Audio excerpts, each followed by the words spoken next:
Hi, everybody. Steve Paikin here. The world is changing fast, eh? I'm not sure I've ever experienced anything like it in my 40-plus years of journalism. Where does Canada fit in all of this? From federal politics to foreign policy to in-depth one-on-one interviews, we'll try to help you understand this uncertain era in which we now find ourselves. The Paikin Podcast. Find us on YouTube or wherever you get your podcasts.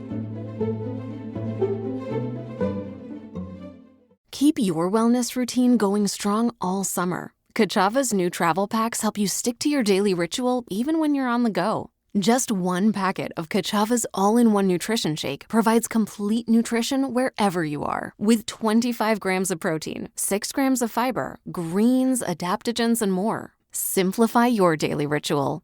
Go to Kachava.com and use code NEWS for 15% off. That's KACHAVA.com, code NEWS.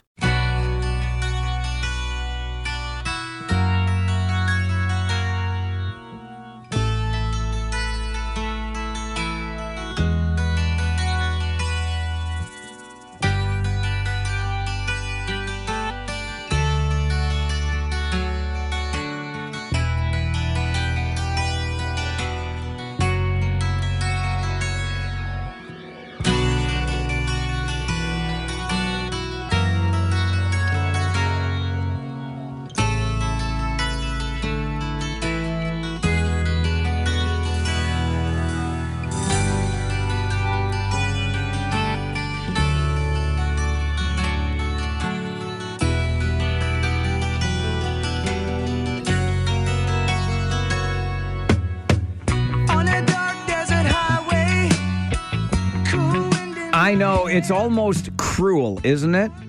To only let that intro play out and then interrupt it as the lyrics begin. It was a difficult executive decision to make this morning.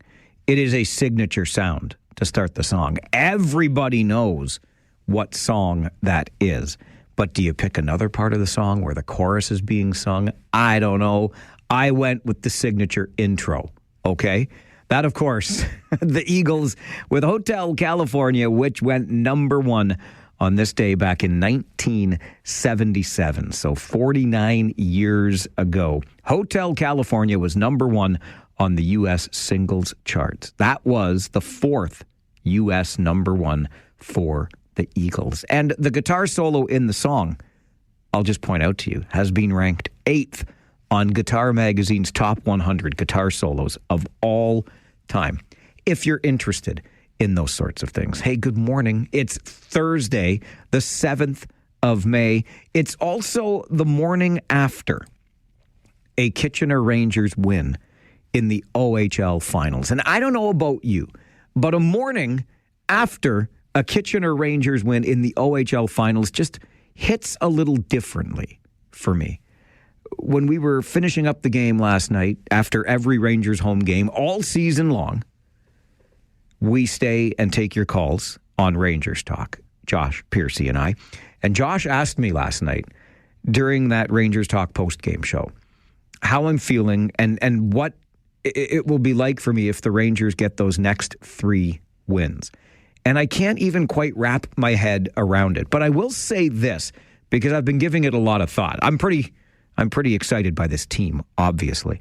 But there's just something about the way this team goes about its business that you just expect this to happen, right? They are a very good hockey team. Don't listen to me, boys. Don't let your heads get big. Don't let your egos get inflated here. But this team just comes to work every day and goes out there and plays some really fine hockey. And more than 7,100 of us got to check it out last night. Here's the thing. Game 2 in the series is Friday. Do you remember yesterday when our buddy Doug called the show and he thought yesterday was Friday? Because Fridays are hockey days in Kitchener. I get it. And I know Doug, as well as I know Doug, I can give him a hard time like I gave him yesterday. He can take it.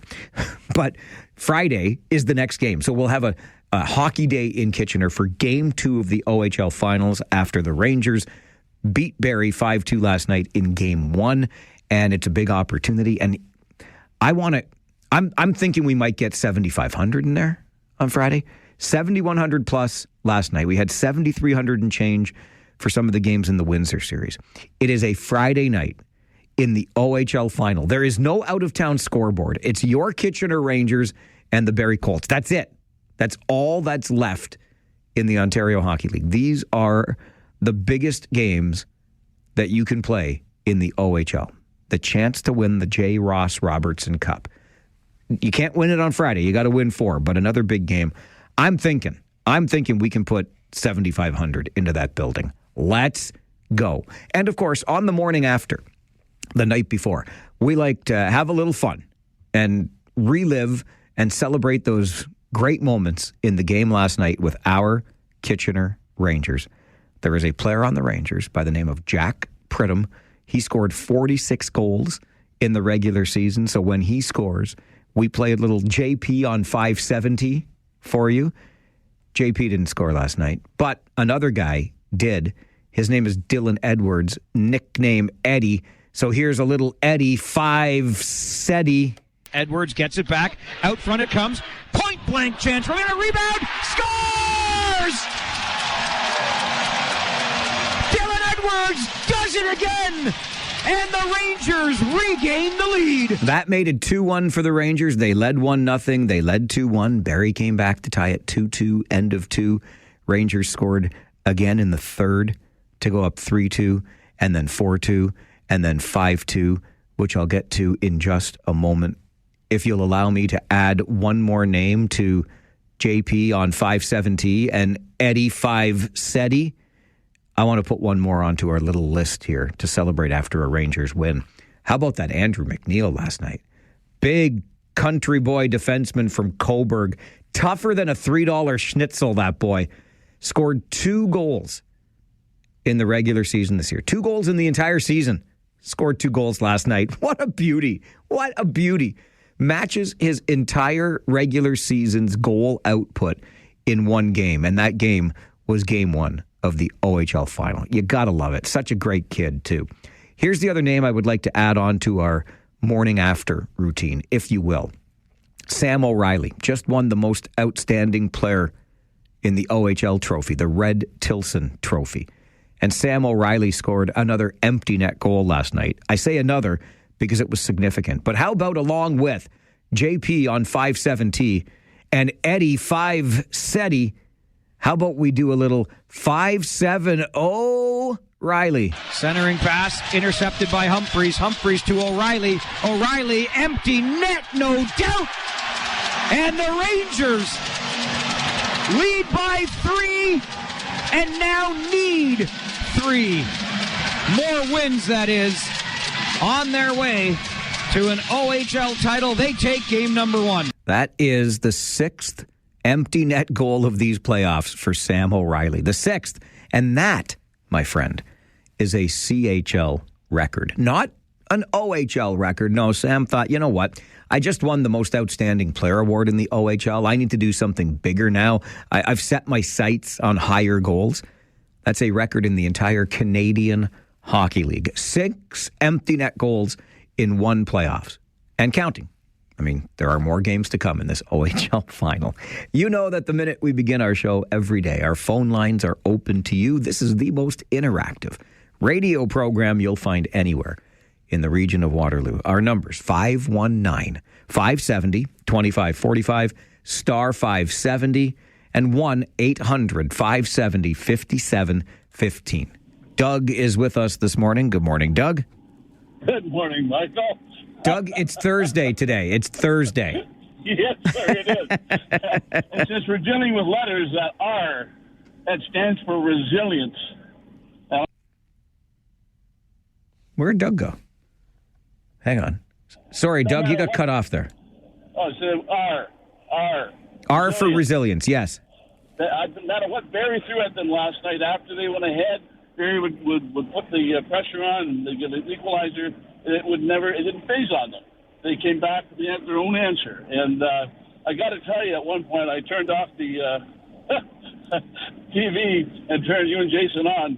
So it was really cool getting to celebrate your call after the goal was scored because there's a delay on the broadcast. But it was far better listening to you and Jason, far, far better. And Well, I mean, the experience is just incredible. I love that sound. That "Let's Go Rangers." The cheer is just something to listen to. That's 7,300 people. Maybe there's some. I know Barrie fans there, but 7,300 people screaming "Let's Go Rangers." Absolutely love watching it. Doug, I'm glad to hear it. Good to hear from you this morning.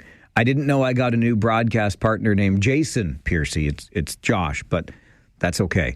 We are together in the broadcast booth. We enjoyed that game last night. We stuck around and took your phone calls. And that's one of the good things, by the way. You heard Doug mention, or should I call him Dean? You heard Doug mention the Barrie Colts fans that were in the arena last night.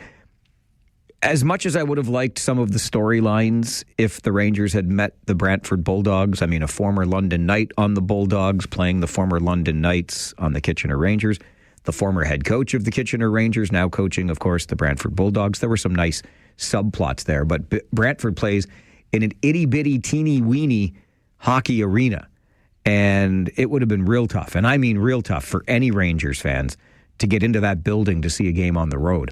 Now that they're going to be playing in Barrie, we'll see how the Colts are drawing in the playoffs, but it's still, either way, a bigger arena. You're up around 5,000 instead of about just under 3,000, I think is what they're at in Brantford. Anyway, so a bigger arena gives you more opportunities to watch the Rangers on the road if you'd like to make the trip. Sunday is Game 3 in Barrie. Well, Sunday, the weather might be okay. It's Mother's Day. Take Mom out to a hockey game on the road. Anyway, it offers more opportunity. And I like that. I like the fact that some Barrie fans were able to get in. They had a section, a pretty good section, not far from our David Schooley broadcast booth at the Odd. It was good. Good night of hockey. Joe is with us this morning, too. Good morning, Joe. Morning, Mike. Try to contain yourself. Hearing my voice twice in 10 hours. I know. I just heard from you last night during Rangers talk. My goodness. I can't help myself. Before we went to the game, I was at the watering hole, and the guys are coming up to me asking, what's with this controversy with Barrie Colts after their Game 7 victory? I'm like, I don't know. What the hell are you talking about? Then I go and pick up my phone to check out some of the after-game stories of last night, see if there's anything on the wire. And all there is stories about this bizarre media after the game media conference with the coach and the captain of the Barrie Colts, and they got fined, and it looked like something out of like Marshawn Lynch. I'm only here so I don't get fined. What the hell was with that? Do you have any insight as to what that was all about? I have all of the answers. In fact, Joe, I intended to talk about it this morning. So if you can hang around for like 5 to 7 minutes, you'll get all the answers. Sounds good. I'll leave you alone then. What a game, man. Oh, man. Yeah. I'm so pumped. Attaboy. Watch your language. I'll try. Okay. Thanks, Joseph. Okay, bye. Okay, bye. We did hear from Joe 10 hours ago? No, it was more like, no, he's right. But, man, they work me hard around here. 10 hours ago, I'm listening to that muckety-muck on Rangers Talk, and now 10 hours later, I'm right here listening to that guy, that same muckety-muck here on the morning show. I think there's a really nice end to that bizarre story that Joe was just making reference to. So if you missed the details, I'll give you all the details in just a moment. But we should get, because it's that time of the day, we should get to your Farwell Show 5. 1, 2, 3, 4, 5, 6, 7, 8, 9, 10, 11, 12. And of course, we will begin at the beginning with number 1. The region of Waterloo has approved a policy that will look to kickstart development in the midst of a water capacity constraint by creating a bucket of water that local municipalities can dip into. You can't make this stuff up, right? We're having severe water problems, and the plan or policy is going to be a bucket. That's good. Figurative and literal at the same time, I suppose. The region's newly established, get ready for it, water supply capacity allocation policy. So that'll be the WSCAP, the WSCAP, because we make acronyms for everything. Anyway, it's the Water Supply Capacity Allocation Policy, which will help council and staff decide how much water will be allocated to each area municipality as new and repaired sources of water come online. Regional Chair Karen Redman says this new policy follows significant work by regional staff, adding that every municipality in the region wants the same outcome. There are no sides in this challenge. Every municipality, every partner, and every member of this council ultimately wants the same outcome: a sustainable, safe, reliable water supply and the ability to support growth. That shared goal needs to remain at the center of this discussion. Waterloo Region is open for business and unequivocally supportive of growth. We need to move forward quickly, responsibly, in a way that is grounded in evidence. We are one region with one shared water system and one shared future. The decisions we make must reflect that shared responsibility. This is a significant challenge, but I am confident that we can rise to it by staying grounded in science, working together, and acting decisively. We can move forward with confidence. Based on factors like population and employment growth forecasts, the region will give each municipality a percentage of available water so that they can approve development projects. Additionally, the region will reserve a portion of available water for their own projects. Number 2 on your Farwell Show 5 this morning, Kitchener is planning for the future of its oldest park. Work on a new Victoria Park master plan continues, with heritage advocates urging that the park's core landscape elements like views to and from the lake and the winding pathways be protected. Most of the proposed changes for the park would take place in the area near the pavilion and the playground area. Victoria Park was built in 1896. This Victoria Park master plan comes back to Kitchener Council next month. Number 3, get ready for the sound of our national public alerting system today. Yeah, that sound. After several provinces had the test yesterday, it's Ontario's turn today. You'll be hearing that this afternoon at 1:55, broadcast across television, radio, and compatible wireless devices. And I know what you're asking. The answer is no. You cannot opt out of these twice yearly tests, nor can you opt out of the actual emergency alerts. This afternoon, 1:55, you'll be hearing more of that. Number 4 on your Farwell Show 5 this morning. Concerns have been raised that the hantavirus could spread as travelers from a cruise ship that was the scene of a deadly outbreak start to return home. Dutch officials say more than 24 passengers left the ship without contact tracing on April 24th, almost 2 weeks after the first passenger of 3 died of the virus while on board. The Andes strain is the only hantavirus known to spread from human to human. And number 5, on your Farwell Show 5 this morning, Joyful Vendors is presenting its Foundry Spring Market this weekend in Baden. The market features local vendors for the Friday night glows on Friday and Saturday blooms on Saturday. You can support small business and find unique local gifts at the weekend markets at 140 Foundry Street in the beautiful town of Baden.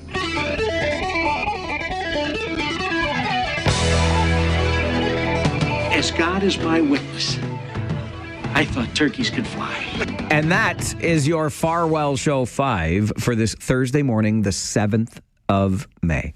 Joe called earlier. He said, what the heck was with that bizarre post-game media conference given by the coach of the Barrie Colts? It was bizarre.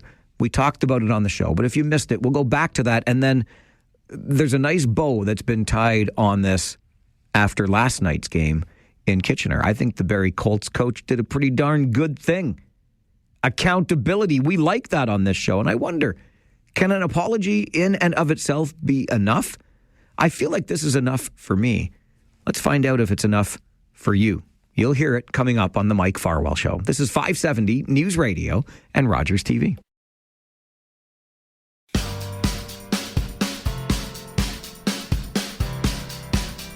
So a few nights ago at a hockey arena not too far from here, just down Highway 24 in Brantford, the Barrie Colts pulled off a rather remarkable comeback. Having trailed the Brantford Bulldogs, the heavily, well, maybe not heavily favored, but certainly the favored Brantford Bulldogs in their Eastern Conference final series, 3-1.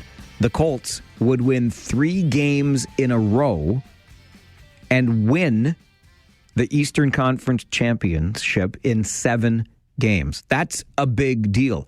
And you win Game 7 on the road, and then this is your post-game media conference. Coach, words probably escape you after that one. Maybe you can try your best.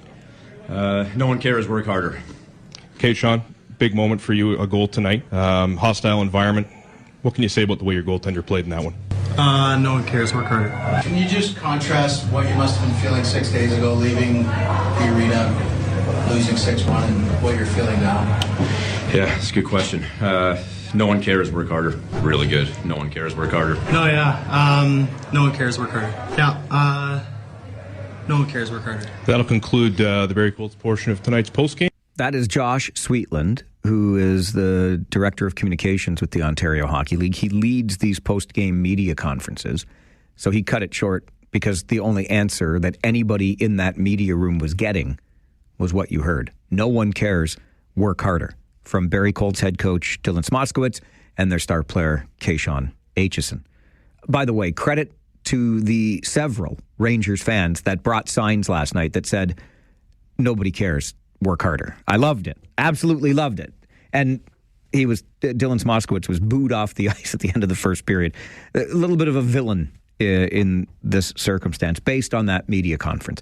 The reason that Dylan Smoskowitz was so upset was because after that big Game 7 win in Brantford on Monday night, he wanted to take his entire team into the post-game media conference. He wanted to show that this was a team thing. It's not just about him and the one player that the league selected to take part in that media conference. And the league said, no, that's not how we do things. By the way, there's not enough room in this room for all of your players. So it's going to be you. It's going to be Kayshawn Aitchison. Let's go. And then that's what we got. No one cares. Work harder was the answer to every question. Last night, again, this is what the league does in the championship series. After every game, the head coach of one team and a player from one team sits down for a media conference. Then the head coach of another team and a player from that other team sit down for a media conference. And when Barrie Colts head coach Dylan Smoskowitz was asked his first question last night, he decided not to answer it right away and instead started with this. I wanted to formally apologize to you, to Colin Jennings. I think CJ's in the back there. You guys work so hard for this league. You do so much. You're so professional. And even the stuff behind the scenes that not a lot of people see. There's a reason this league is the best development league in the world, and it's because of people like you. You did not deserve that disrespect that I gave you. I promise that'll never happen again. I've learned from it. I'm excited to be a better coach for it. So I just wanted to get that out first. I think that's a pretty accountable approach there. You did not deserve that disrespect that I gave you. I promise that'll never happen again. And then he went on to answer the question and several more in his post-game media availability last night in Kitchener. So is the issue over? I think that's a pretty darn fine apology. Stood right up and was accountable for his actions on Monday night in Brantford. Let's go to the phones this morning. Dan is with us. Farwell's Force, member number 366. Good morning, Dan. Good morning, Mike. Pleasure to talk to you again. Good to talk to you. I was going to say good job last night, but it feels redundant because you know you did a good job. I know you did a good job. Everybody else knows you did a good job. So good job last night. Well, that's very kind of you. Thank you. And whoever answered the phone, I don't know if you can call him a receptionist, but he sounds like Josh, not Jerry, Josh or Jeffrey, whatever the... We're going to give Josh every new name starting with the letter J. He was Jason earlier. Jerry. Yeah. Anyway, I just wanted to make a quick comment about that press conference. I don't think there was any disrespect intended. I think it was more of a team-building thing, Mike, and I think you think that too. I think an apology was in order for, the people that hung around to talk to them. But other than that, I think it was kind of like a team-building, gelling kind of a thing. What do you think?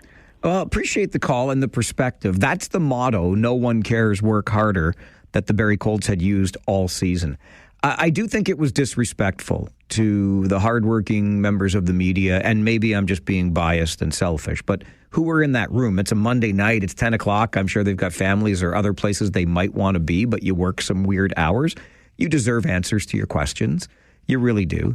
And the other thing I think it took away from the real story, which was Barry's comeback in the series. The only thing people have been talking about these past 3 days was that media conference and the refusal to answer questions. So that I didn't like it.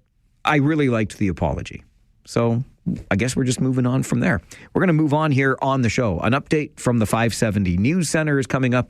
And then let's talk about medical assistance in dying.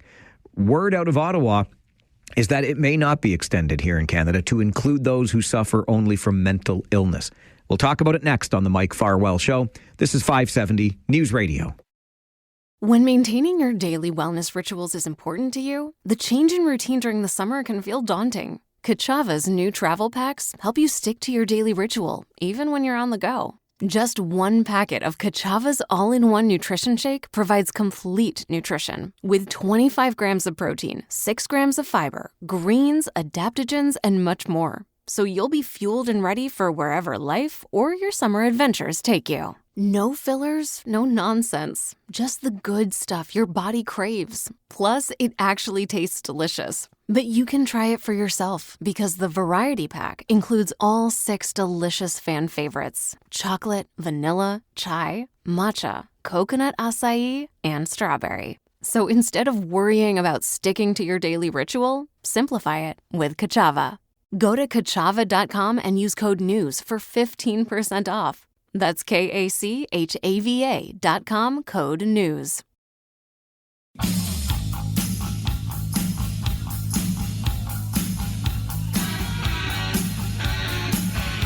I'm sure you have heard about MAID. Not the kind of service we hire to come and clean our house, but in this case, MAID, which stands for Medical Assistance in Dying. And there has been a pretty significant debate in this country around the application of medical assistance in dying, the eligibility for it, the number of times it is applied for and granted. And of course, as our federal government looks at extending MAID to include people who suffer only from a mental illness to be eligible, the debate has grown in intensity. The Globe and Mail reported yesterday that sources in Ottawa are suggesting that that extension to include people who suffer only from a mental illness will not be granted. But the work continues to bring forward new guidelines for MAID by March of next year. Carrie Bowman is a bioethicist and assistant professor at the University of Toronto and joins us to talk about this morning. And Carrie, from the get-go, really, this entire conversation is fraught with ethical concerns, just on the surface, right? Who gets to play God, so to speak? But as we move into the possibility of including in our guidelines those who suffer only from a mental illness, you have now realized a whole new level of ethical concerns here, haven't you? It really does create a whole new level of ethical concerns, and look, it's a tough one. So what's different with mental health disorders, and just for clarity's sake, what that would mean is that the person applying for medical assistance in dying, not physical problems, the nature of the request, mental health problems, the nature of the request. So that would be the difference with that. So, one of the great concerns with that would be, the word irremediable is there. So irremediable, you can't fix it. And many people in psychiatry would say it's really, really hard to tell who's irremediable and who's not, if anyone, meaning not going to get better. So that is one of the issues. The other issue that complicates it is many people within the field of psychiatry would also say that requests for medical assistance in dying may be, essentially an extension of suicidal thought, right? Because people are, in many cases, living with depression or something. And then the third one, which I actually think is the biggest, which is really tough, is many people with mental health disorders are very vulnerable socially in terms of housing and food security and everything. And why is that? Because a lot of them are simply not well enough to be employed, and they just don't have a safety net. And so that's what makes it tough. But I would say this. I would say that it's really hard to say that the kind of suffering, the depth of suffering that comes from, a cancer diagnosis is not parallel to the kind of suffering that comes from a prolonged mental illness. I think, you can't say one without the other. And I myself have worked in hospitals a lot of my life, and I've worked in both psychiatry and I've worked in oncology meaning cancer. And I really think both sides have a very strong claim to request an assessment for medical assistance in dying. And then, so right now what we've got is a delay until March 17th, 2027, which is, of course, now less than a year away. That delay could be extended, it could be accepted, or it could be pushed out altogether. And it really does look like it's going to be pushed out altogether. And, the point I would want to make is the parliamentary committee investigating this, we're really doing something that is what I would say is paternalistic. You have a lot of people deciding what's best for patients without actually asking the patients themselves, because what hasn't happened is talking to people with living with prolonged mental illness. There's been little to none of that at all. The lived experience of patients. And when you look at the nature of, I'm not on the committee, didn't want to be. When you look at the committee members themselves, most of them were opposed to this before the committee even started. So, I see it as failed democracy, actually. I don't think that, I think we're about to reject this. It's my take. I could be completely wrong, but I don't think we got the process right.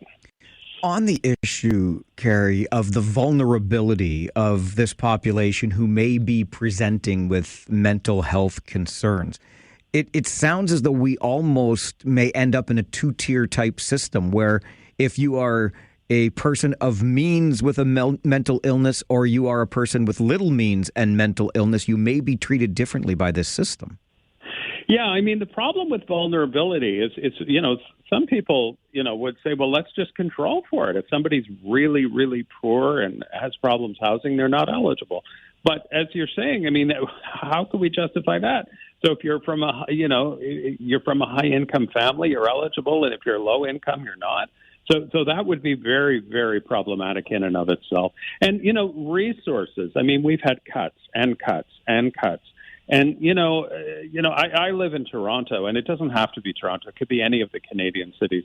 There's urine-soaked people lying in doorways, and, people really need more help than they're getting. And it's really not happening the way it should be because we keep cutting back on that. So that is a huge element of the problem as well. You mentioned earlier that you can see the arguments from both sides of this equation. If somebody has terminal cancer on the one hand, and if somebody really is irremediable on the mental health spectrum, the other. What arguments would you make in support of MAID in those circumstances? I would say ethically, we can't accept as a nation to if we've got medical assistance in dying to say this kind of suffering matters and that kind of suffering doesn't matter, because I think they're equal. I'm conflicted within myself, but my major conflicts are mostly related to the vulnerability of people. Irremediable is a tough question, but it's also a tough question even for people. Not everyone has cancer or ALS that's applying for MAID in the first place on the medical side. So irremediable is often, an open question, something that could be debated. So that's what I think. But it's a tough call. But what I would like to see is a process where the voices of the people are heard, and people living with mental illness. And look, that's not one voice, and that's going to be very complicated, and you're going to have a range of reactions and opinions. But still, that's how democracy works. And that range of opinions on this, I mean, I think will always be, no matter where we land on this a little under a year from now, there are always, this debate, I think, will continue. If I just think about this personally, Carrie, I think ahead to, 20, 30 years down the road, if I am in some way incapacitated, my quality of life I've determined is not what I think it should be, I might be interested in not prolonging any sort of suffering. Yeah. But others might say, listen, and maybe let's even just throw, cancer, because we've talked about so much, into the equation here. But what about those who firmly believe that miracles do happen, and why wouldn't I stay in the event that miracle occurs? Well, that's exactly it. And, it's a bit of a pipe dream, but, that cancer could suddenly become treatable. It seems unlikely. Cancer's a tough thing, and it's not really one disease and all of those things, but those things are always possible. So it's a tough call. But, as complicated as this is, Mike, what it comes down to for me, it's not just what decision we make as a nation, it's how we make the decision. And the how we make the decision is deficient, as I see it. It's paternalistic, and we did not involve the people that are affected the most. And I think that's wrong. How do we get those people involved in the conversation?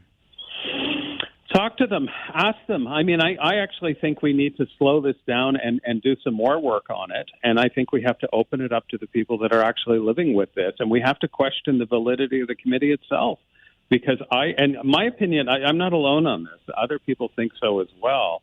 And as I've said before, I'm fairly conflicted on this one. I'm not really cheerleading on, I think we have to hear from people on it. And my deepest concern is the social vulnerability that people are in.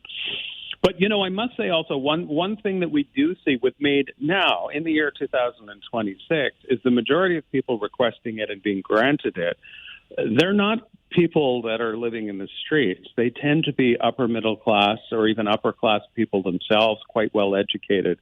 That's this year. But, we don't know how that would look. And, the decisions we make in the next few months or days, even at this point, they will affect Canadian society for a long time to come.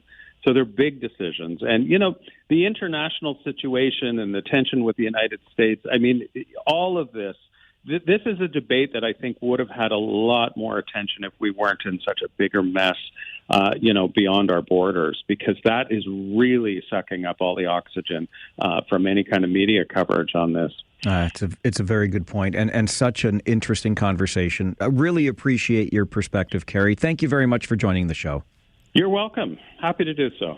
Kerry Bowman is a bioethicist and assistant professor at the University of Toronto. I really am intrigued by that last point, right? We'd be talking about this more. It would get more coverage in the media if we weren't so distracted by geopolitical issues.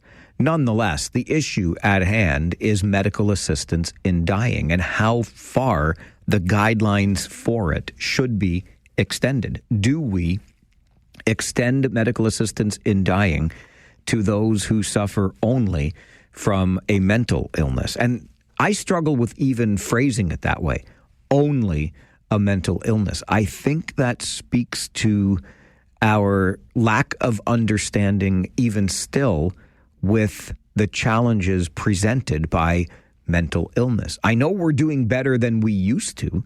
The fact that we even talk about mental illness and sick, not weak, and all of those different things, that's a big step forward for us as a society, as people. But I don't think we're all the way there. And a lot of people in the psychiatric community will say that there might not really be any such thing as irremediable here. And that's, again, where it gets tough. Are we just believing so much in our own abilities to help counsel somebody out of or work somebody out of or medicate somebody out of their mental illness? I don't know, because we certainly don't seem to be saying we can treat someone out of a terminal cancer, for example. If I'm being honest with you, and it's the only way I know how to be, I say what you want. I don't hate the idea of having the option someday, depending on which state I end up in my old age. One of the stories I read as I was getting ready for the show today, when it came to our music selection, and I forget which musician it was, but who died in his sleep at the age of 89. And I thought to myself, isn't that the way? Isn't that what we all would hope for, right? Just one night you go to bed and then the next morning you don't wake up. Peaceful, easy, etc. But I don't know, if I'm in a state where somebody else has to feed me and clean me and whatnot, I don't know that that's a state that I want to stick around this place with. But it's so tough.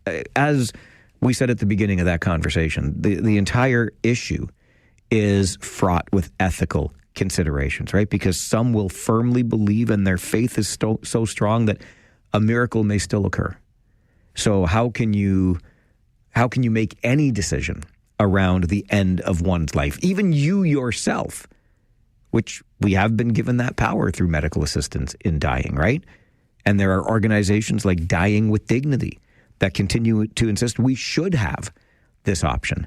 And now we talk about the extension of medical assistance in dying to those who suffer from irremediable mental illness.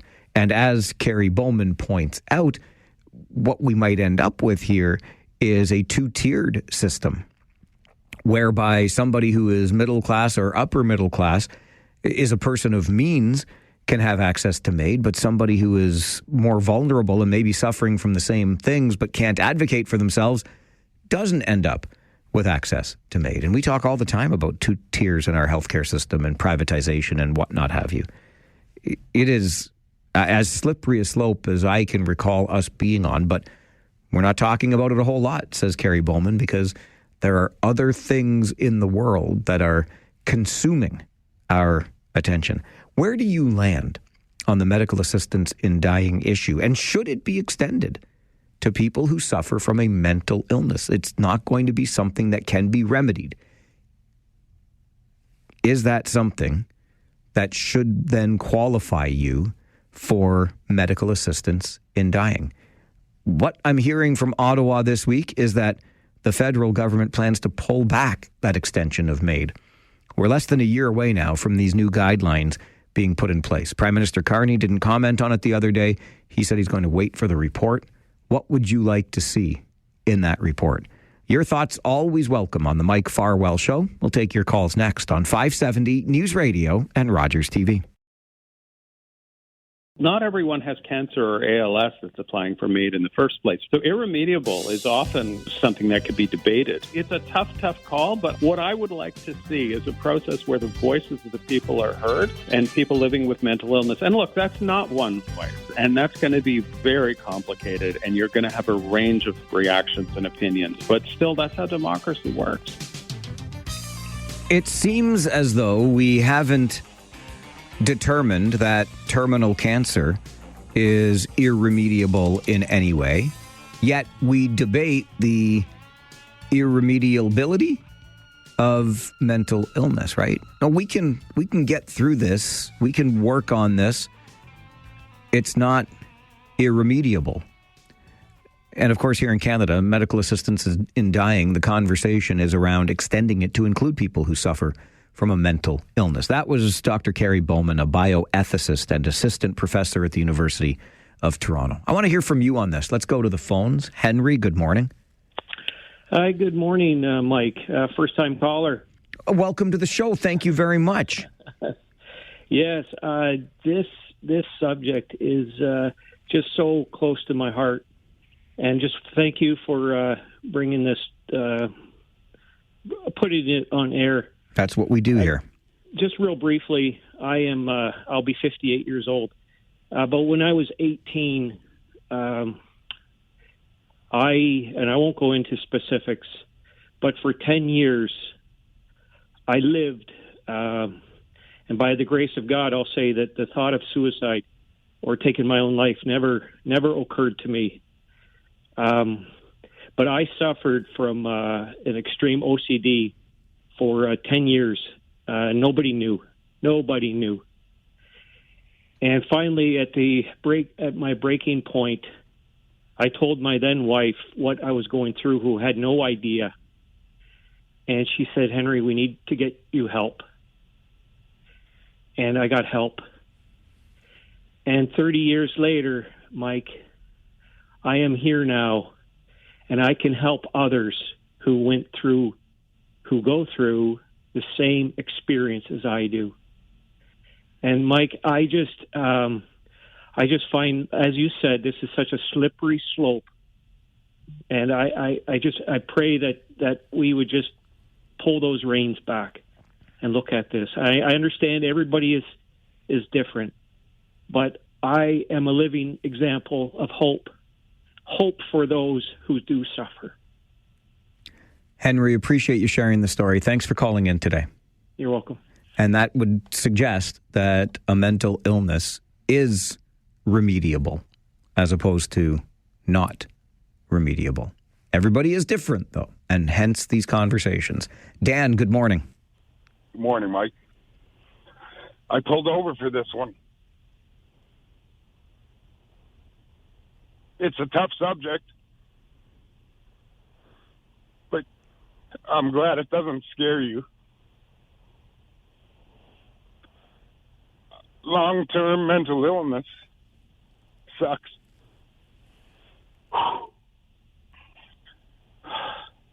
Thanks, Mike. I've dealt with it for longer than I haven't. I'm okay. And I just want to say, we all know what's best for ourselves in the end.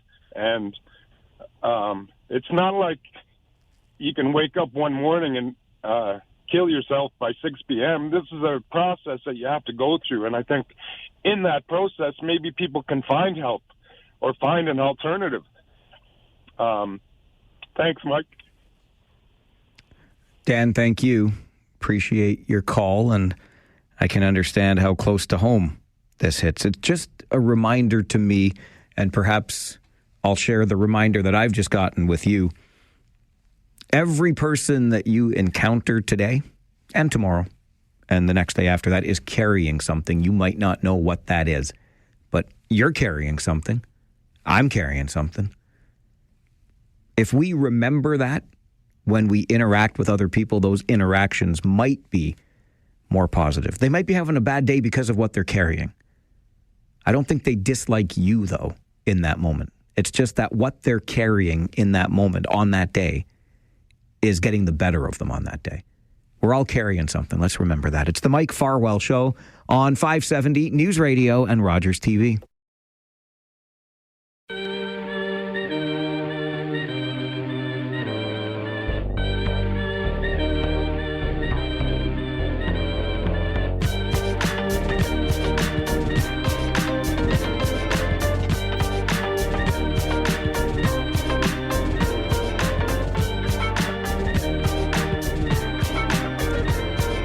Along with well-known anti-poverty activist David Alton, we have another hopeful who has already expressed their interest in becoming the mayor of Kitchener. That hopeful is Washma Fro, whose campaign is called A Kitchener for Everyone, and joins our show this morning. Washma, good morning. Good morning, Mike. Thank you for inviting me. Well, thank you very much for making time for the show and for putting your name forward. That's not an easy thing to do at all. Why would you like to be the mayor of Kitchener? Thank you, Mike.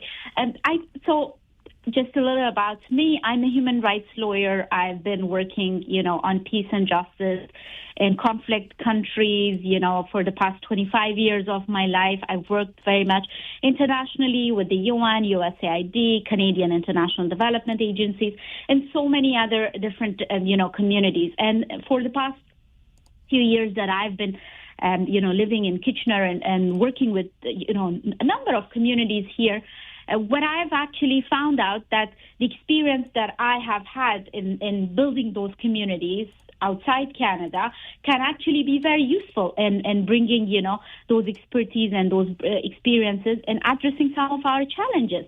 When you talk to communities here, I've been engaged with so many people who are very much worried about the future. The younger people, like I was out the other day on Kitchener Market Street, and I was talking to so many young people who had a lot to say, they love the city, they love the vibrant life that the city actually provides, but then at the same time there are so many challenges.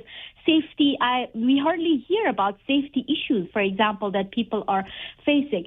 And my campaign, as you said, at Kitchener for Everyone, is actually rooted in that. I believe that solutions come from the community because that's what I've built 25 years of my life. I believe people actually have the solutions. When it comes to housing, for example, like I've talked to people who think maybe co-ops is one option. I've talked to people who talk about fourplexes as another option for small houses, for example, where the rent could actually be made simpler and easier for people. So I think, my whole focus has been very much on building communities, and I feel that those years of experience, the international experience I've had, and the realities on the ground in the Kitchener that I've known and is my home, where I have raised a child, this is where I want to bring that voice to the city as well. What would you do, Washma, to ensure that those voices of young people are being heard?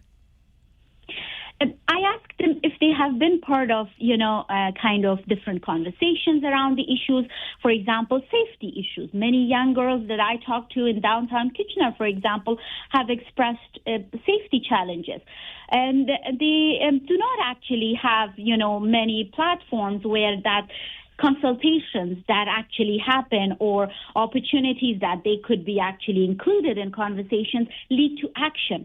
So listening needs to lead into action. If we consult people, we need to move beyond slogans and, these formal kind of consultations, but actually actions.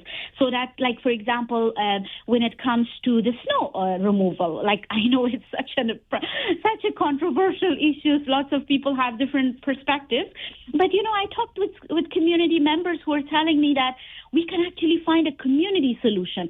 We can actually, find ways that neighbors can be, like, younger people who are looking for jobs or other people who are looking for jobs, they can actually be paid to remove snow for, seniors and people with disabilities, for example. So snow removal is such an important issue, and we shouldn't actually politicize it. It's a community challenge, right? Like people with disabilities, like mothers with strollers. I've talked to so many people who are stuck at home for 6 months because they cannot even get out. Our sidewalks literally disappeared. I've lived in this, as like very much in this house in downtown all the past 8-9 years, and all I've seen that, it's getting worse. We need to find solutions. So do you want the city to take responsibility for snow clearing? Is that what I'm hearing? What I want is finding a community solution. Maybe it would be not just the city alone, but actually it would be a combined responsibility of everybody. So, because right now a lot of people think, okay, it's we are responsible for this. Somebody thinks somebody else is responsible. Where my responsibility starts, actually. So I think it's also a lot of lack of information and lack of awareness. I've talked to people who have not actually been consulted or talked about the way that they are looking at the city. What are they actually thinking? What are they expecting? I was in Charlemont, for example, last week, and I saw many homes, many apartments, that people showed me, and quite hard, like, I don't want to use, a very kind of negative word about people's homes, but, those homes were not in a livable conditions because they don't know about the complaints that they can actually complain about the conditions of homes where, for example, some landlords are not putting their responsibilities into action, for example, for maintenance and other kind of needs that the apartments have or other homes have. So all of this actually could be resolved by bringing people into conversations that right now people don't think they are part of. So we have a landlord and tenant board in Ontario that tenants could take their concerns to. It's a provincial body. How would you, as the mayor of Kitchener, be a part of that? Exactly. So I see the position of the mayor of Kitchener as an advocate, as a representative, as a policy voice, so that actually it reaches out. I understand that we are living, in a two-tier kind of, governance system. We have the region, also we have our dynamics here with the city, like it's a tri-city. We have Cambridge, we have Waterloo.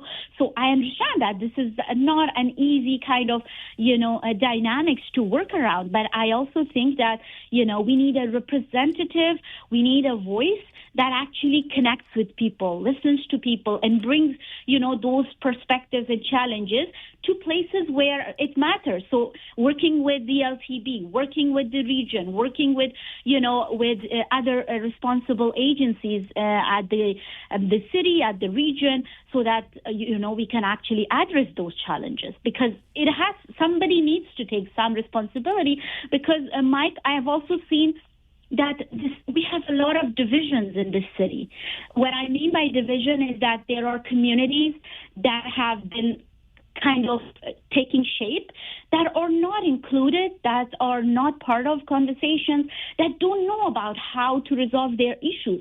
And then I'm afraid that, and I'm a peace builder, I've built, community peace initiatives, and I've seen how these divisions can actually create, a lot of long-term instability issues where people do not feel they have a stake in what they are part of. So a lot of people have made Kitchener home in the past 5-10 years. I've seen Kitchener changing so much. We have a lot of diverse communities. In these communities that I talk to, they don't even know how to check if they are on the voters list. They have been living in this country for 6, 7, 10 years or more, and they don't even know how to check if they are on voters list. So I believe I want to bring those communities and have that joint stake in our city, because I don't want us to be divided. You mentioned the two-tier political system we have here locally. We've got the regional government, and then we've got the municipalities, the city of Kitchener, for example, below that level. And you talked earlier, Washma, about community safety, particularly for young women that you've heard from. So given that police is a regional service, what would you do to increase safety? I think very much is about finding those solutions. For example, what is important is to work together with the police services and addressing those, kind of barriers to safety. For example, they were talking about the different elements of, insecurity that they are experiencing. At the same time, they are also witnessing a huge number of people experiencing mental health issues, for example, homelessness, and many people who are not in there. In the words of one young woman who told me, when I see people are not in the right state of mind, that scares me. This is the word of a young, 15, 16-year-old Canadian resident in this city. So I think it's so important to work together, of course, with the police services to bring those perspectives and also address underlying challenges. Like, for example, people who are experiencing, chronic homelessness, or people who are experiencing, for example, severe mental health issues, who are actually very much left on the streets. What do we do? How do we, as a community, come together and find those solutions? Washma, I wish you best of luck in the campaign. Thank you very much for joining our show today. Thank you, Mike. Thank you, and have a good day. You too. Bye-bye. Bye. Washma Fro is a mayoral candidate in the city of Kitchener. She registered on the first day she could, last Friday, the 1st of May. So too did David Alton. We are yet to hear about incumbent Barry Verbanovic and his plans for this October's election. But we will continue to bring you conversations with mayoral hopefuls across this region. And I don't mean to be dismissive of those who are running for councillor or school board trustee. There are just simply too many candidates there. Look, you know how I feel about the number of elected positions we have municipally as it is. 59 currently, likely to become 58 because once provincial legislation passes, our regional chair will be appointed, not elected. But 58 different positions. We could not, I don't think, adequately cover every one of those seats, because even if there was just one person per, but there will likely be multiple, and then it gets to be too much for us to manage. So we will continue to have these conversations with mayoral hopefuls. And as the election gets closer, we will do what we have done in previous elections, and that is just open up space on the show, dedicated space every day. And for those candidates who are paying enough attention and who are willing enough, they can take advantage of that space. It'll be an open line opportunity where they can just call and say, hey, my name is blankety blank. I'm running for this position, and this is why. And that will give them that unfettered access to our show to tell you what they're all about. We'll do that as the election gets closer. And again, I think I feel like that's a fair way to do it. If you're paying attention, and I think that this, I mean, I don't want to sound too vain here, but I think this is the place you need to come, because this is the radio station and the radio program that is the voice of the residents of this region. We have the most interactive show anywhere in this community. Folks call in and share their thoughts every day so you can learn what's on the minds of your potential voters. And if you want to reach their ears, then you will take advantage of that opportunity when we open it up as the fall rolls around. In the meantime, as I said, we will continue these conversations with mayoral hopefuls. Just one of the things on what Washma was talking about, and, you know, from her lips to any municipality's ears. And I think generally our municipalities do a pretty darn good job of sharing information. You can only share so much. You can't force people to pick up that flyer in their mailbox, read the email, go to the website, follow social media, listen to the radio. As much as I like to think everybody does that, right? I think our municipalities do their level best at getting messages across. Are we listening? Are we paying attention? I think that's the big challenge. So when I hear Washma talk about those who don't even know how to get on the voters list, don't know this, don't know that, and I guess what I'm saying, I'm not blaming the municipalities. The information is there. Maybe folks just need some direction as to how to find the information. But that's been a problem for as long as I've been hosting shows like this. How do I learn about this? How do I learn about that in our community? Maybe that's a good excuse or a good reminder to you. Tell a friend about this show. We keep you up to date with what's going on here in the region. It's the Mike Farwell Show, and it's right here on 570 News Radio and Rogers TV.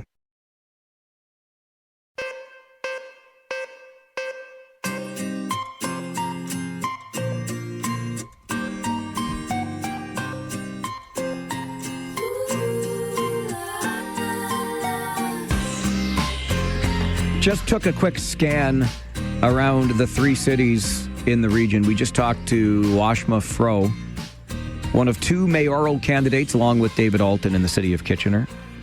No word yet. And I ran into him the other night and I asked, what are you doing there, Barry Verbanovic? He's not tipping his hand yet, the incumbent mayor in the city of Kitchener. In Cambridge, there remains three candidates for mayor. Two of whom we've already heard. No, one of whom we've already heard from. Scott Hamilton was on our show earlier this week. Brian Kennedy says he's officially releasing his platform in about a week or so. And Jan Liggett has filed to run again, as has Dorothy McCabe in Waterloo, wishes to come back for a second term. So that's just looking across the three cities here in the community. It is 10:22.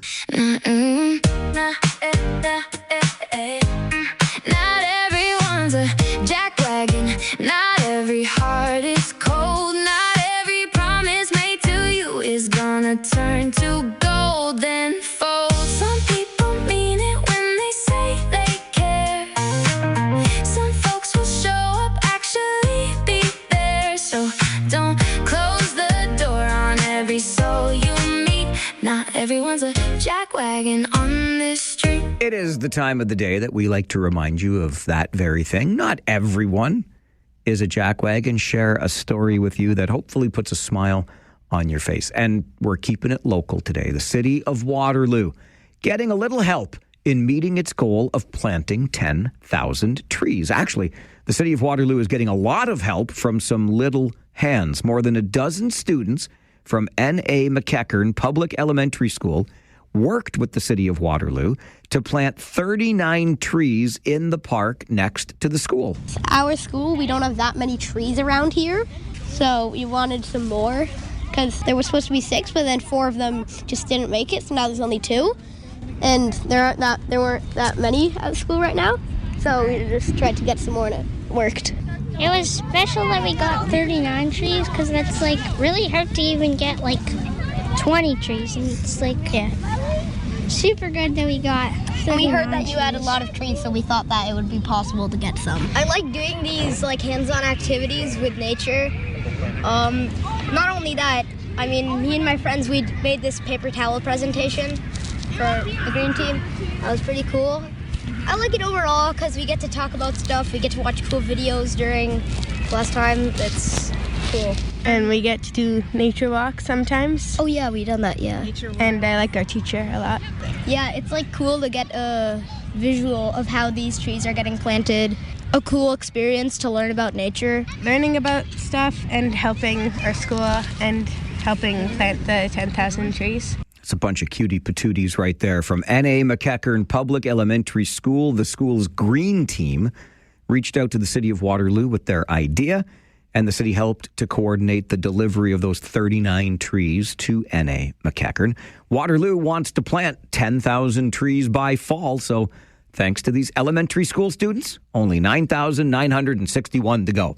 There you go. Well done by you, N.A. McEachern Public Elementary School in Waterloo, and your green team for getting this done. One of those youngsters who spoke in that audio you just heard was wearing, I mean, this kid is connected because he already had a ball cap that celebrated the Sutherland Cup championship of the Cambridge Redhawks. I mean, that just happened. It happened like a week ago. And this kid, he got hooked up. Somebody knows somebody with the Redhawks because this kid was wearing the Sutherland Cup champion baseball cap already. That's hot off the presses, that cap right there. Speaking of the Redhawks and their Sutherland Cup championship, Todd Bertuzzi is the head coach of the team. You've probably heard that, the former NHLer. One of his assistant coaches with that Redhawks team, Nick Spalling, who is a former Kitchener Ranger and OHL champion.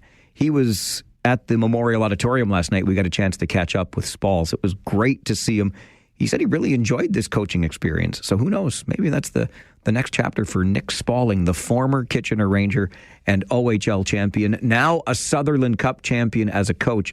And he joined our broadcast last night. It was great to talk to him. Just one of the little extras that you get when you tune in to a Kitchener Rangers game here on your home of Kitchener Rangers hockey. That, of course, 570 News Radio. I'm going to get you to the 570 News Center for an update, and then it's Thursday morning. And at this time, that means Gary Chalk is coming up with Living Retired on the Mike Farwell Show. 570 News Radio and Rogers TV. Hookah chaka, hookah, hookah, hookah chaka, hookah, hookah, hookah chaka, hookah, hookah, hookah chaka, hookah, hookah. I can't stop this feeling deep inside of me. Girl, you just don't realize what you do to me. When you hold me in your arms so tight, you let me know everything's alright. I'm hooked on a feeling. Ah, there it is, that Thursday morning feeling. That Thursday morning after a Kitchener Rangers OHL final win feeling. And our good friend Gary Chalk has been away for the last couple of weeks. I know you missed him. I got your emails. I said it's not permanent like. He's coming back. Gary Chalk writes a humor column entitled Living Retired. And he brings that column to life with Living Retired on the radio each and every Thursday morning, right after our 10:30 update. You can find Gary's column, and heck, you can find Gary himself online at livingretired.press.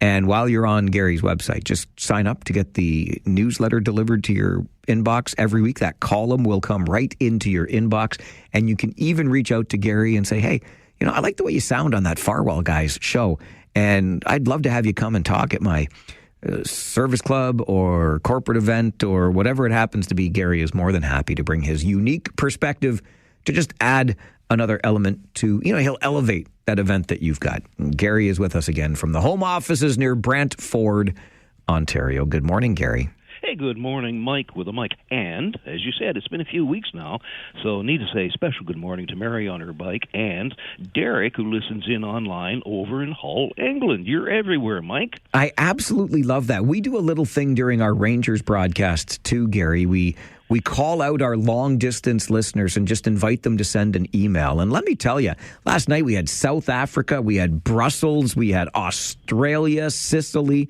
and now we've got Hull, England. Thank you very much for checking in this morning, Derek. My goodness. Hey, since I do need to admit, full disclosure here, since it's been a few weeks, I had our world headquarter volunteers here at the St. George, at the living retired headquarters in St. George, discovered it was a year now that I've been on trend with that modern fit shirt. You remember that? Oh, I remember that. I still need to get my very own on-trend modern fit shirt because it works for you, Gary. Incredible. And what the volunteers found here, the interns, they found, because I didn't know what on-trend modern fit meant. I just knew I felt good. Well, apparently it is a tailored contemporary clothing cut that balances comfort and style, sitting somewhere between slim and classic fit. Mike, this is copywriter gobbledygook, isn't it? Yes, it is an excellent usage of gobbledygook. Oh, my goodness. Anyways, all this to say is I am now celebrating an entire year being on trend in my modern fit shirt. Mike, I'm even more, if that's possible, on trend. Are you sitting down here? I certainly am. I never stand up at the show. Nope. Oh, okay, that's good. I think what I'm going to tell you, what I have become over these last few weeks we've been away, and I love this word, I think you're going to be gobsmacked. Oh, another very good word. I like this. Gobsmacked. You bet. Not only am I now on trend in a modern fit shirt, here it is, Mike, I have also become welcoming, sophisticated, and inspiring. Are you writing the new catalog for modern fit shirts, Gary? Sounds like more copywriter talk there. Mike, here's what's happened to make me become welcoming, sophisticated, and inspiring. All started, Jan, my wife, she's watching HGTV. I don't know if it's Love It or Listed or Property Brothers, whatever. She turned the television off. She said, Gary, we need new light fixtures. Now, as far as I'm concerned, the recessed lighting in our family room, overtop TV, all they're all fine. But I think what happens after an evening of binge watching Brian Baumler do a complete rebuild of a house in 30 minutes convinced Jan what we needed was to upgrade the light fixtures. So before Mike, you could even say, "You go, girl," Jan and I were off shopping for these new lights, and this is what led to transitioning me to become welcoming, sophisticated, and inspiring. Who knew light fixtures could do so much for one man? Yeah, well, I'll tell you how it worked. Okay. What we did, we purchased some ceiling fixtures. Some of them have brushed nickel finish, others have a bronze finish, and one has, I think it's aged bronze finish, whatever. We got glass-etched lights, hurricane glass shades. We even got something, an alabaster glass shade. Don't have a clue what it is, but it's what these things did for me, because on the box it says, reflect a home for who you are, welcoming, sophisticated, and inspiring. So we're carrying the new purchases out to the car, and it just happened there in the parking lot, Mike. I had a new spring in my step, a whole new joie de vie. I all of a sudden was starting to feel welcoming, sophisticated, inspiring. I like it. And broke. They didn't. That's the fine print, Gary. You got to look for the fine print. Yeah. Oh, okay. Anyways, by the time we got home, I'm convinced we pulled into the driveway. The neighbors were peeking through their window, their California shutters, and said, "Hey, dear, the Chalks are home. What is it about them? They're looking welcoming, inspiring, and sophisticated." So at this point, I'm only sort of in a trial term of being welcoming, sophisticated, and inspiring, because I really have to get the lights fixtures installed. Each of them came with a 28-page installation manual, Mike. It was printed in English, in Spanish. I think the third language was French. I couldn't really tell because none of the diagrams had people wearing berets and eating poutine. So I'm just assuming that was that. Anyways, you know, Mike, I don't do my own electrical work around the house, just like I don't do my home plumbing. I don't like emptying the dishwasher, sweeping anything that's sort of housework related, you know, I don't like doing. But I have a good friend, Rick. He's a do-it-yourself guru. He can fix anything. This guy has more tools than Donald Trump has pocket combs. Believe me, Rick's got it all. So before you could say circuit breaker, Rick was at the front door after I was calling him. He loves this stuff, so he's wearing a pair of those dorky knee pads that living retired guys wear over their pants. He's got his cordless pneumatic drill set, an oscillating power sander, a 13-in-1 ratcheting screwdriver, an LED stud finder, a wide jaw adjustable wrench, and his Bluetooth-enabled 24-inch magnetic level. So he's got it all. He's ready to go. And for good measure, Rick also brought along his home tourniquet kit. You know, you never know. Yeah, of course. Better to be safe than sorry, Gary. That's right. Yeah. As I said, he's a professional do-it-yourselfer because the very first thing he said was, Gary, you threw out the instruction manuals and you didn't read them, right? So we were good to go because I had. So Rick and not me, but mostly Rick. We were. My job was to hold the step ladder steady and hand him tools, and had him hand him also a few Bud Lights. There's something about it, Mike, when... This sounds perfect. We're going to have a stepladder, a do-it-yourselfer, an experienced one, and alcohol. This is a perfect combination. Yes, and toss in some electricity all at the same time. There you go. You know, this guy likes to work for cash and beer, sort of like all the do-it-yourselfers you call. First thing we did, because as I say, he's an expert, Rick, you have to realize, he still has all his fingers. He said, let's turn the power off just to be safe. So we put down our Bud Lights, and we celebrated by turning the power off and having a Bud. Now, there is a threshold, I have to admit, for do-it-yourself guys they want to reach but not surpass. That is enjoying their Bud Light while they're working with thin wire that requires fine manual finger dexterity. You know, you get to a point you can't attach the wires, and that just doesn't work. So we got the ceiling fixture installed. Then we moved very carefully to putting the light shades together. This involves now not just electricity, but also glass and beer. So note here, as I said, Rick's a professional, and he knows you got to work quickly because, you know, Bud Lights and MAR connector, MAR connector, it leads to problems. We weren't halfway through installing all these new light fixtures, and I could notice that Rick, he was even starting to become welcoming, sophisticated, and inspiring, despite the dorky knee pads. Exactly what I was thinking, despite the dorky knee pads. That's right. He got so inspired and taken into this whole thing, he yanked them off.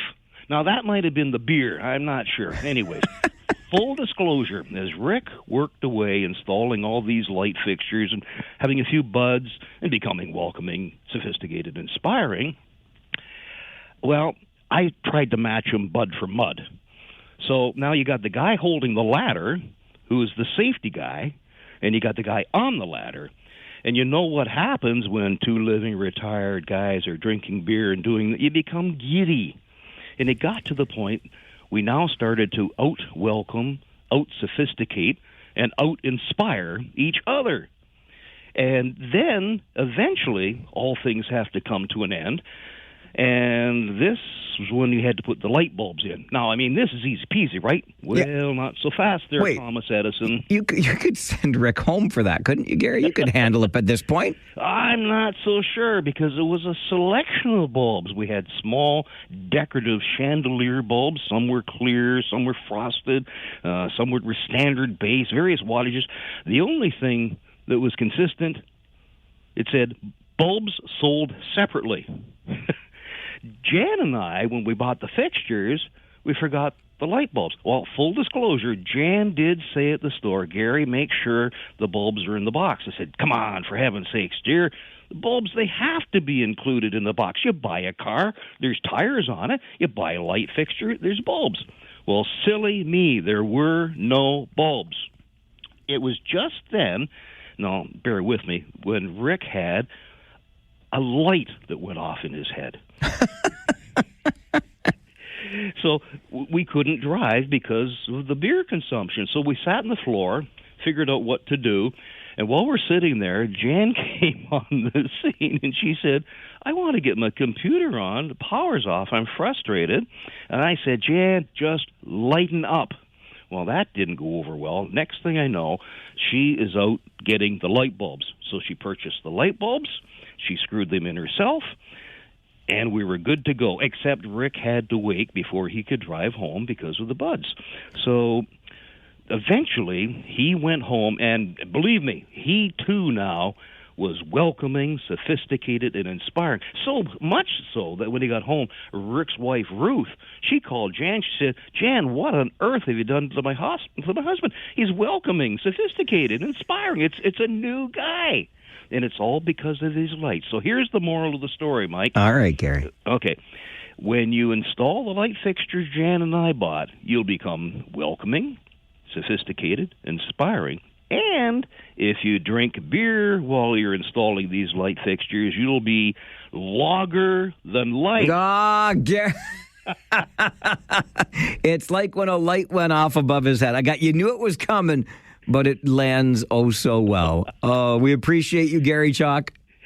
Go Rangers. Go Rangers. We'll talk again next week. Got it. Bye-bye. Gary Chalk is the humor columnist who writes Living Retired, and even when you see that punchline coming, he delivers it oh so well.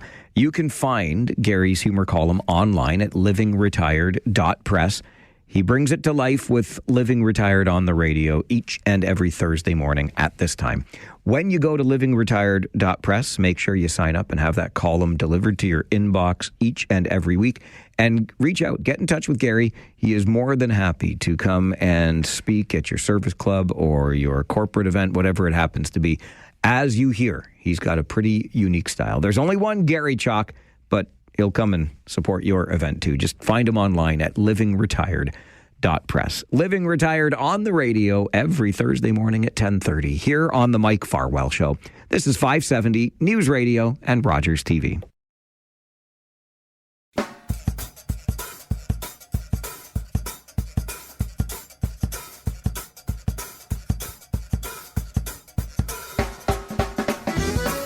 Do you remember the speed camera program that we had here in the region of Waterloo, clear across Ontario, in fact? All 440 plus municipalities were granted the power to install speed cameras and catch us nasty, wasty speeders at 2 o'clock in the morning in a school zone where the speed limit was 30. Who the hell besides you was in the school zone at 2 o'clock in the morning? And why does the speed limit then have to still be 30? You get a ticket if you go over 30. Come on with your coming on. Sorry, that's 6 months ago, Farwell, coming back out, because we did not like the speed camera program, did we? And one of the things that I said about it was that it was its own little cottage industry that we created, right? Remember, there were almost 36 people hired here in the region of Waterloo to manage, administrate our speed camera program. And my worry was then, and I think part of that worry has come to fruition, what happens with all those employees when the speed camera revenue dries up, for example? Now we've got almost 36 more people on the public payroll. We're paying them decent salaries to do what exactly? And as we have learned recently, the net revenue from our speed cameras here in the region was about $1.2 million. So yes, it does come out in the black, if you will, but there were almost $800,000 in costs associated with winding down the program, including the costs associated with, I suppose, dismissing some of, I don't know how many, the employees. Nonetheless, maybe that $800,000 in wind down costs here pales in comparison to the city of Brampton. You see, what they went and done in Brampton was buy a new building that would become the processing center for all of those automated speed camera tickets. You see, we didn't process all of them here. In fact, a lot of municipalities outsourced that work for processing. So Brampton thought, oh, we got this idea, right? We're going to put these goofy speed cameras all over the ding-dang province, and we're going to catch people speeding, those terrible, awful lunatics, at 2 o'clock in the morning in a 30 zone because it's near a school when there's nobody else except you near the school. But Brampton was ahead of the game here. They knew this was a cash cow. So they spent $78 million on this building. But as you know, the speed camera program has been canceled. They're now banned. You cannot have a speed camera, Sam I am. No, you cannot make me like those green eggs and ham. And Brampton thought that eventually, because again, cash cow, right? This building would pay for itself. $78 million, that's a drop in the bucket, considering how many automated speed enforcement tickets that we're going to be processing. This will pay for itself. However, now Brampton, with the speed camera program canceled, is stuck with a $78 million building. What are they going to do? Oh, here's what they're going to do. They're going to reallocate some of their speed cameras into red light cameras. Brampton was among the biggest adopters of speed cameras, had 185. Remember, we were going to have 175 around this whole region. I said I would eat my shoe if we actually installed that many. But Brampton had 185 of these suckers. And so they're going to redeploy some of, not all of those 185 cameras, but some of them into red light cameras. And the building that they spent $78 million for so they could process all the speed camera tickets will now be converted to process all the tickets that are being given out for red light camera tickets. You see, one way or another, they are going to catch you doing bad things on the road, and they're going to make a bucket load of money for it. And I suppose, in fairness, that's the way it should be, right? Because you shouldn't do bad things on the road, should you? You shouldn't speed.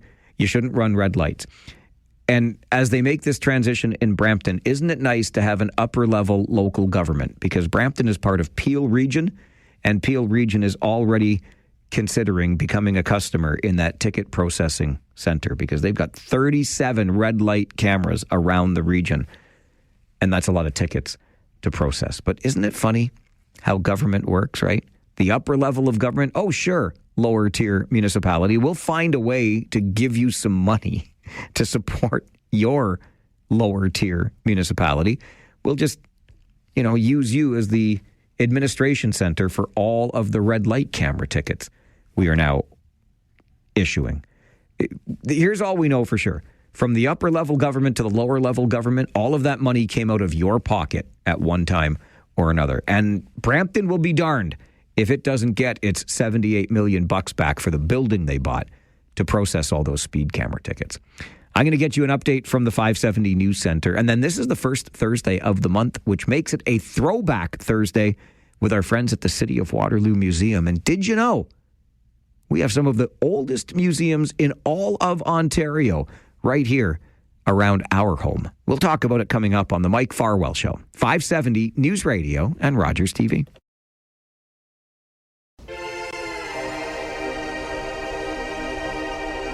Well, we just had one of our regular Thursday morning segments with Gary Chalk, his humor column, Living Retired. He brings it to life, Living Retired on the radio, every Thursday morning at 10:30. Every Thursday morning at 11:30, we do a little something called the Flipside, have a little fun together talking about things that are outside of the usual news cycle, we'll put it that way. So that's coming up in 30 minutes. And right in the middle of those two regular things, on the first Thursday of every month, it's a Throwback Thursday with our friends at the City of Waterloo Museum. This May the 7th just happens to be the first Thursday of May. Our opportunity to step back in time as we uncover the fascinating stories from our city's past. Don't forget to visit the City of Waterloo Museum.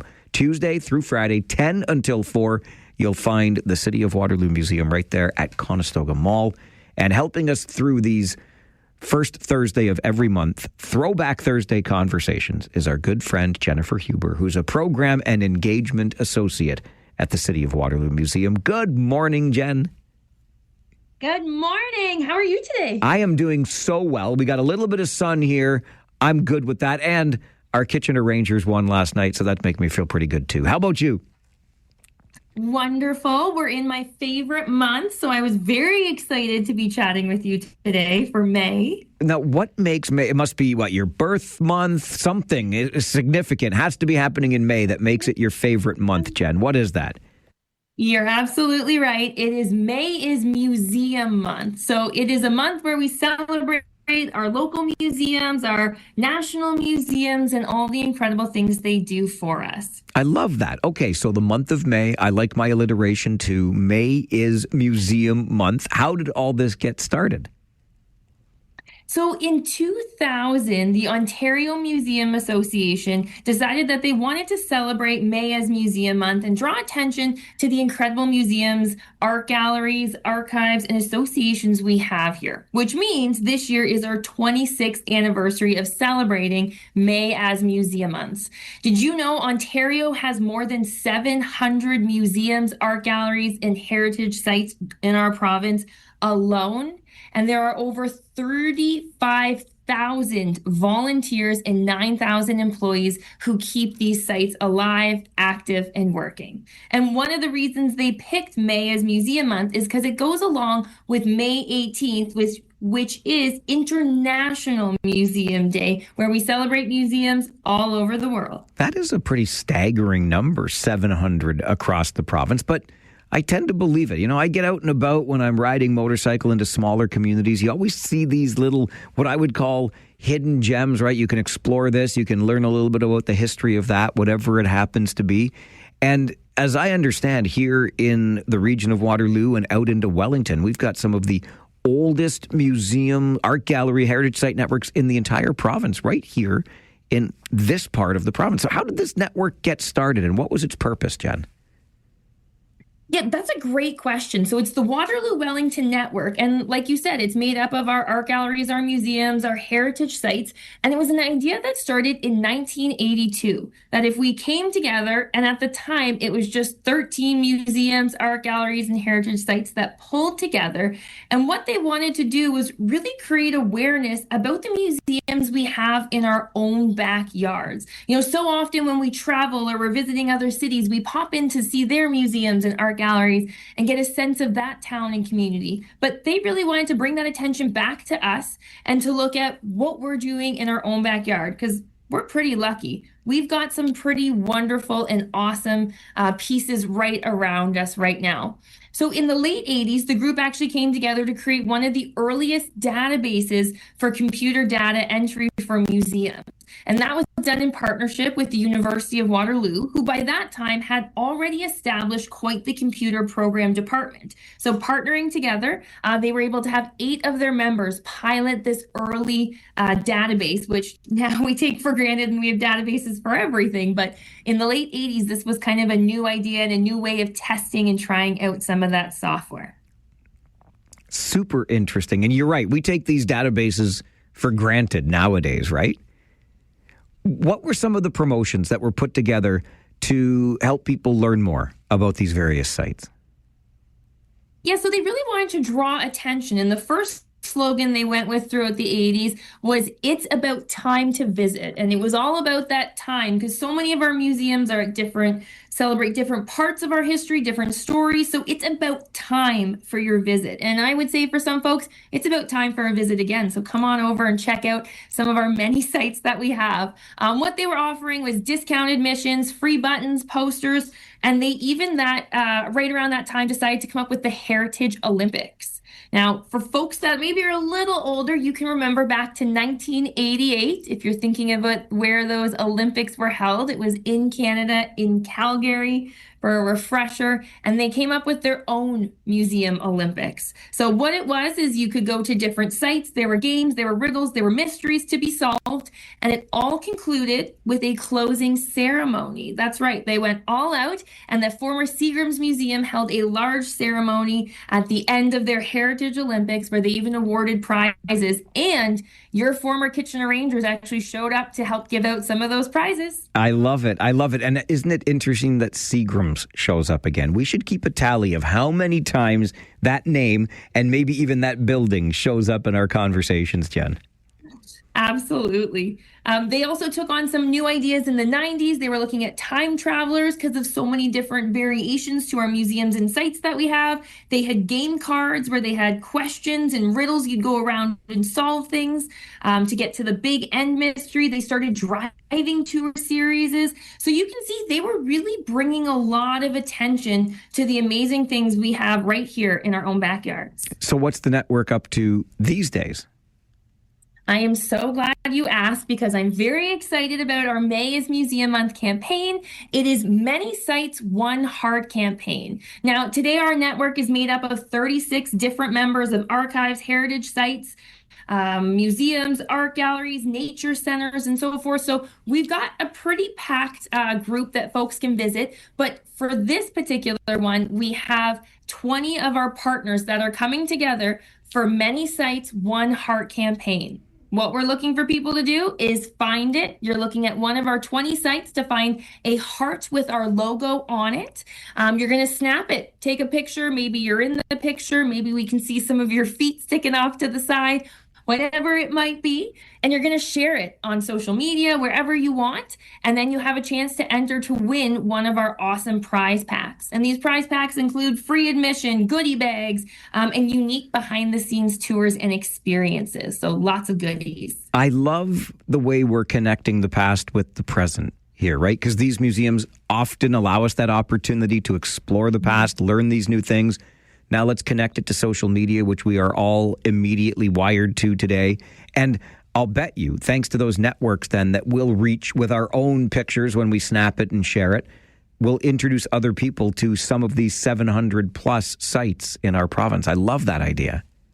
Absolutely. Okay, so the tag is Waterloo Wellington Network, and you can find it, snap it, share it, and win it. Free admission, goodie bags, behind the scenes experiences, etc. Jen Huber joins us on the first Thursday of every month, a Throwback Thursday. Jen is a program and engagement associate with the City of Waterloo Museum. May is Museum Month, so what sites might we want to be visiting over these next many weeks? We'll get into that as we continue our conversation this morning. A Throwback Thursday on the Mike Farwell Show, 570 News Radio and Rogers TV.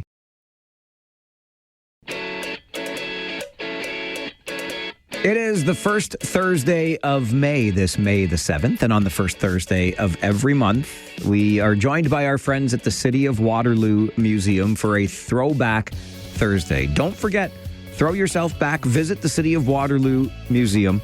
Tuesday through Friday, they're open from 10 until 4 online, waterloo.ca/museum. Jennifer Huber is a program and engagement associate at the City of Waterloo Museum. She joins us and guides us through these monthly Throwback Thursday conversations. Today we have learned that May is Museum Month, and May the 18th, so 11 days from now, that's Victoria Day this year. In fact, Monday, May the 18th, is International Museum Day. So I mentioned before the break, Jen, surely with these 700 plus sites across the province and this network we've been talking about, we've got lots around here that we should probably consider visiting this month, right?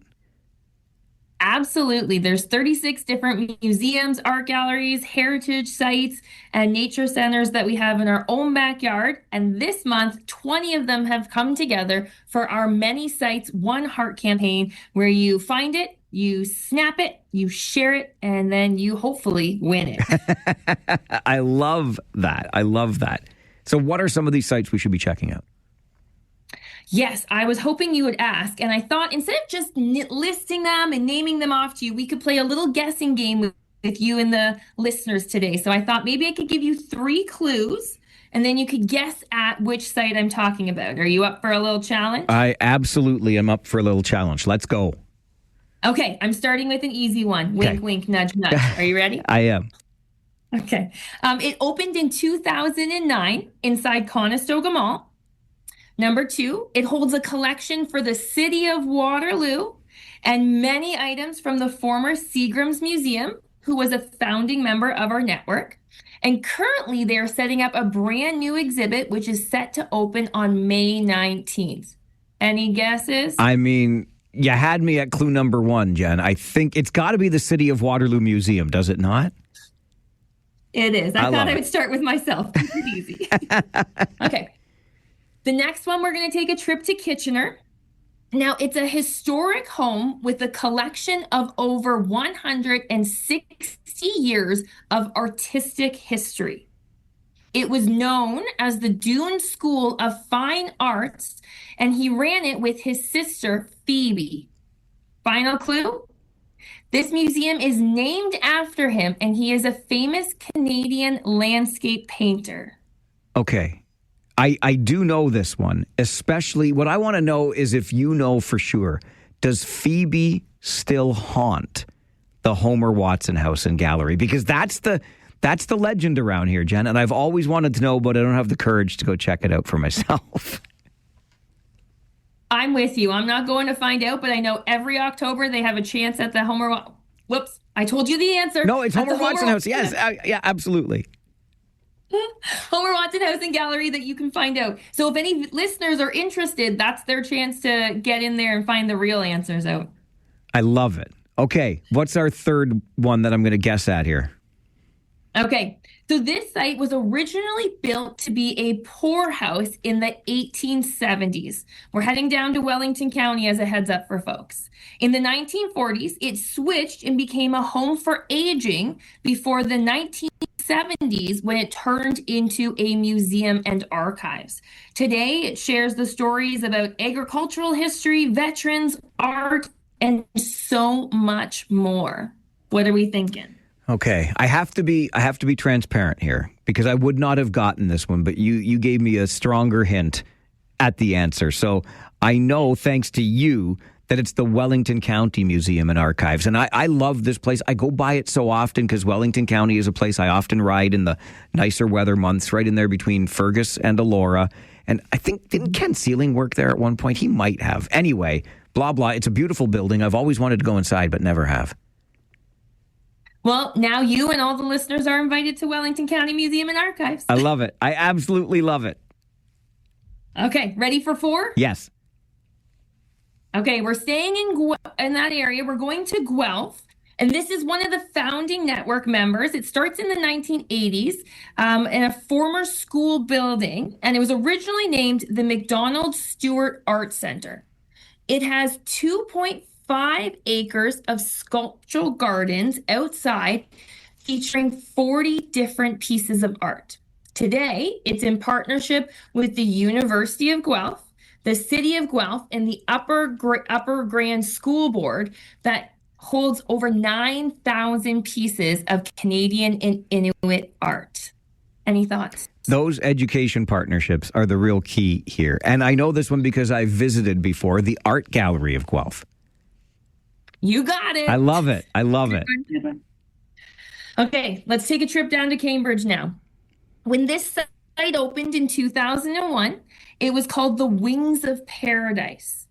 It has over 10,000 square feet of conservatory space for some pretty popular and spectacular residents who live there. In fact, they have thousands of residents that you can witness as they emerge from their cocoons and take their very first flights. I know this one too because I'm old, and I remember when it was Wings of Paradise. I think one of the highway signs actually still references Wings of Paradise. That's the Cambridge Butterfly Conservatory. You got it. You're absolutely right. Okay, I'll give you a break, and I'm going to tell you a little bit about the next 3 because all 3 of these actually find themselves on the University of Waterloo campus. So the first one is the Computer Science Museum, which opened in 2010. It focuses on preserving and showcasing computer history with a particular focus looking in at the university's contribution to the research and to the field. And I mentioned that they were one of the ones that the network partnered with early on to get their very first database. There's also the Earth Science Museum, which opens in the 1960s and was to have a geology kind of approach to things. It has a geological garden. It has mining tunnels, dinosaurs, ice age mammals. You kind of name it. It's got a ton of fun down there. And also on campus, we have the University of Waterloo Art Gallery, which showcases a variety of different pieces, Canadian, international, and also some undergraduate and master's students. So quite a variety there.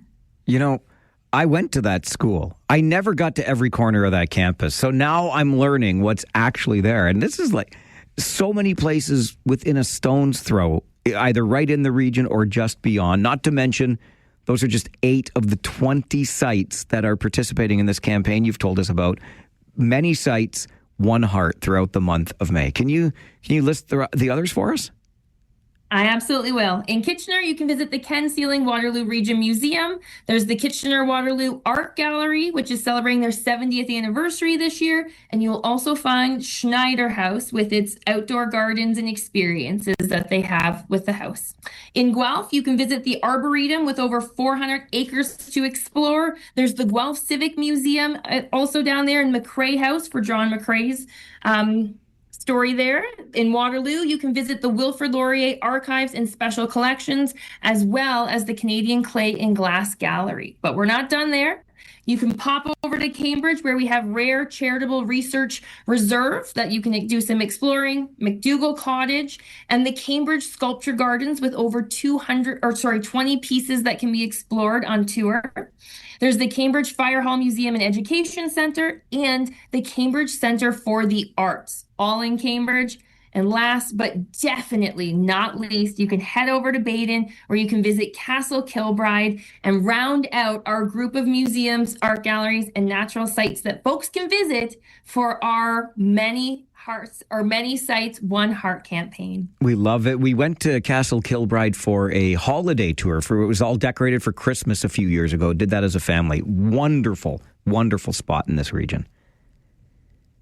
Wonderful. And folks can stay tuned. This summer, we're actually coming in with a map that you will be able to get at any of our 36 locations and sites that identifies where we are, so that you can be traveling around, pull out your map and see what's in your own backyard or near where you are, that you can pop in for a visit. Absolutely love this. So May is Museum Month. May the 18th marks International Museum Day. May the 19th, that new exhibit at the City of Waterloo Museum, which you can visit Tuesday through Friday from 10 until 4. All month long, it's the Many Sites, One Heart campaign. So you find it, you take a picture of it, you snap it, you share it on social, and then you could win one of those prizes when you tag Waterloo Wellington Network. Jen, so much fun all the time. I had no idea we had so many of these spaces right here in our own backyard.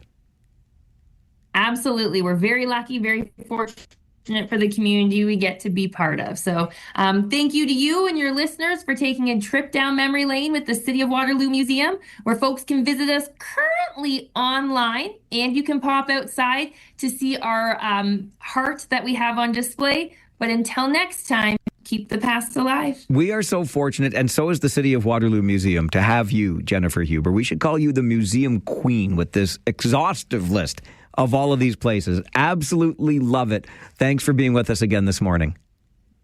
Awesome. Thank you. Have a great day. Jennifer Huber joins us, Program and Engagement Associate with the City of Waterloo Museum. May is Museum Month.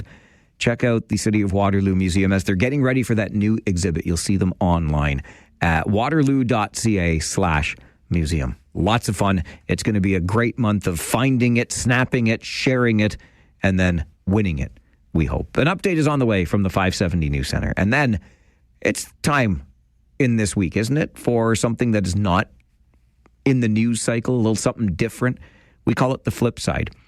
And I've got a story about this coat that I have had for so ding-dang long. And something happened to my coat recently, and it just made me think of how long I've had this coat and why I've had it so long. And I'm sure I'm not the only one that has an article of clothing of some kind that, for whatever reason, I just can't get rid of. The clothing you can't quit. We'll talk about it on the flip side. I want to hear your stories too. What article of clothing can you just refuse to let go? We'll take your calls, share your stories next on the flip side with the Mike Farwell Show. 570 News Radio and Rogers TV.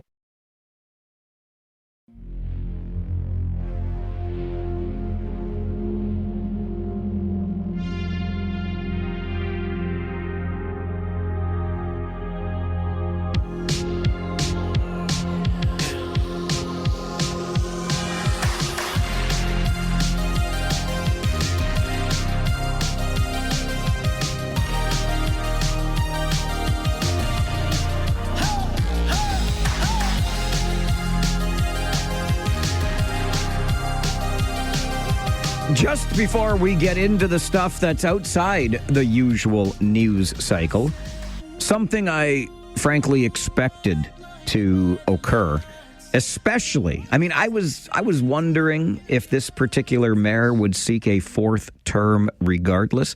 But when I saw that a current councillor, Rod Rolleman, has already put his name forward for mayor of this township, I thought there's more writing on the wall. And indeed, North Dumfries Mayor Sue Foxton has announced that after 27 years of service, the past 12 or 3 terms in the role of mayor, it is time for her to pursue new opportunities and spend time with family. Sue Foxton will not be seeking re-election in the upcoming municipal election scheduled for October the 26th of this year. So, Sandy Shantz in Woolwich, 3 terms, has also decided to not seek re-election.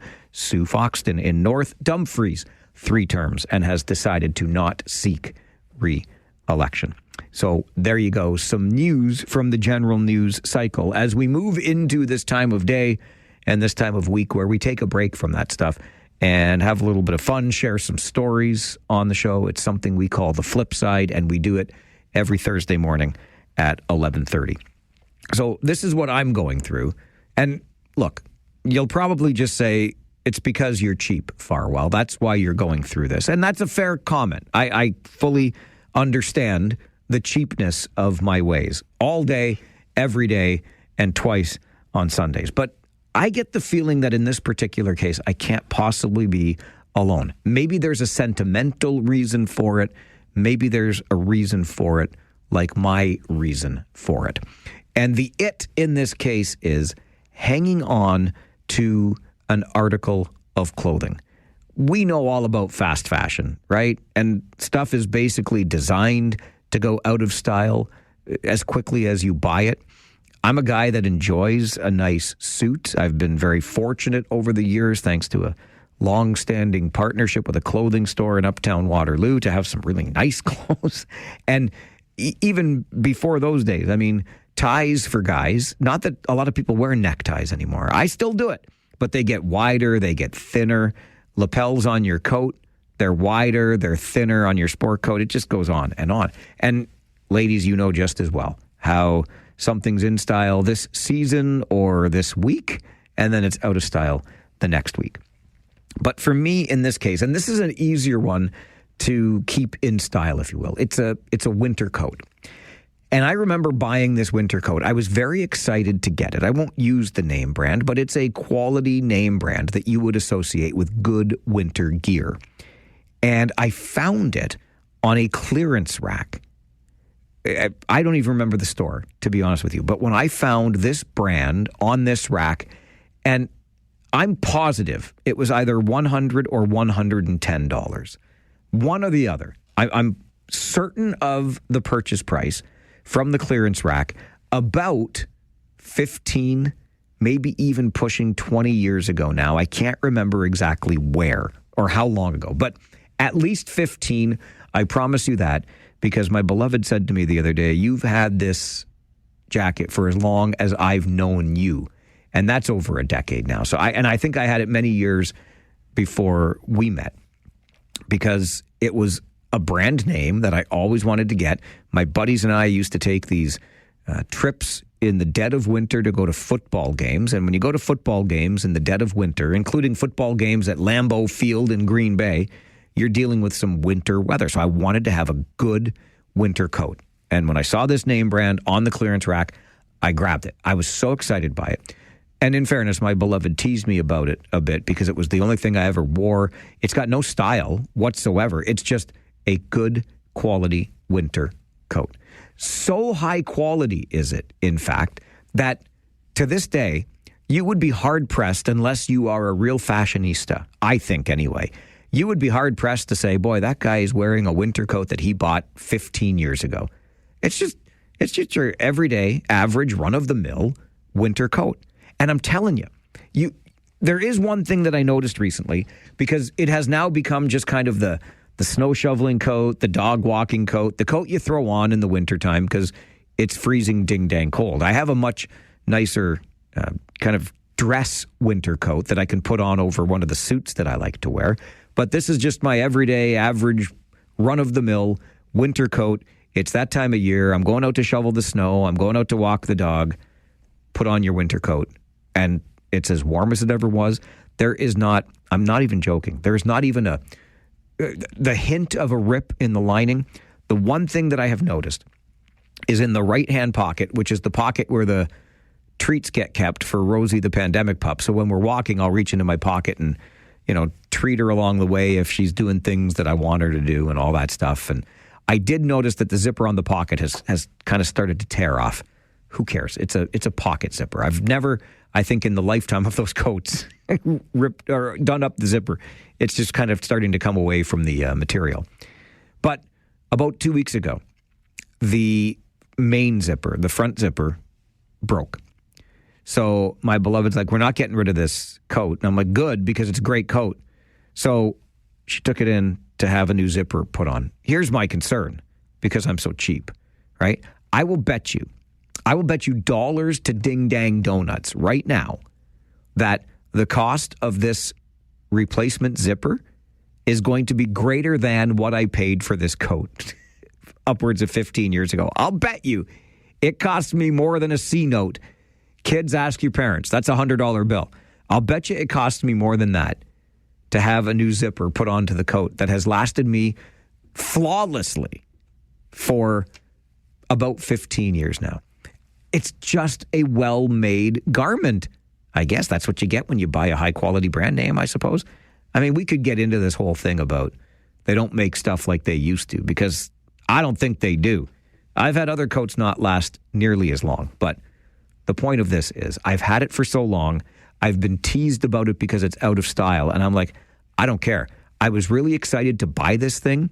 It's still in great shape. I am not getting rid of this article of clothing. I can't be the only one that, for whatever reason, maybe a sentimental reason. How do I know? You're you. I'm me. Why do you hang on to that particular article of clothing? Whatever it is, why do you still have it? I would like to know. I told you why I'm hanging on to my name brand coat that I bought all those years ago. Great deal, and it's still in great shape. I don't care if I'm walking Rosie the pandemic pup and you see me and say, Farwell, you need to upgrade your fashion. Nope, it's warm inside this coat. 519-570-2545, star 570, and 1-800-570-5715. Let's hear your stories about that article of clothing that you just can't quit. Mark is with us this morning. Good morning, Mark.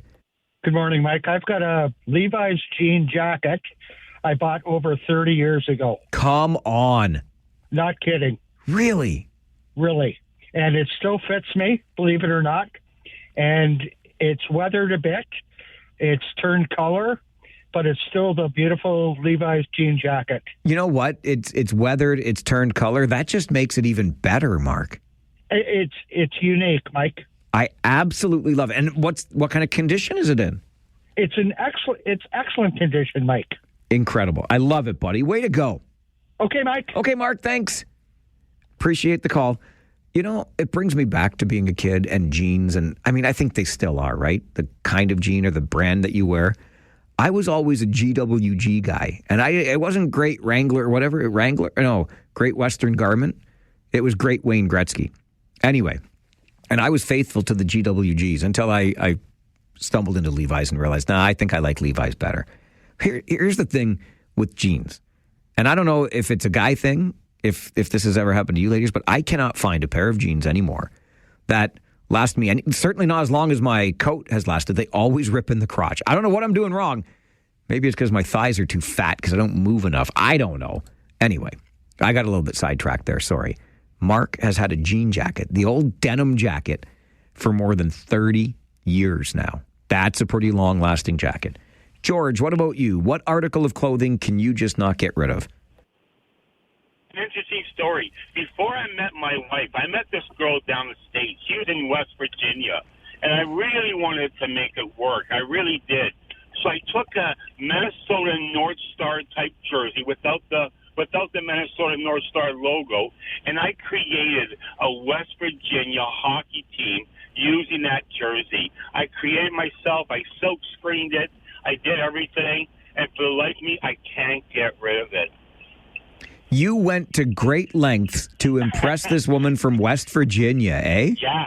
I even created a West Virginia hockey team using a Minnesota base shirt. I showed it to her, a picture, but I never sent it to her. But it did not last. We were too far.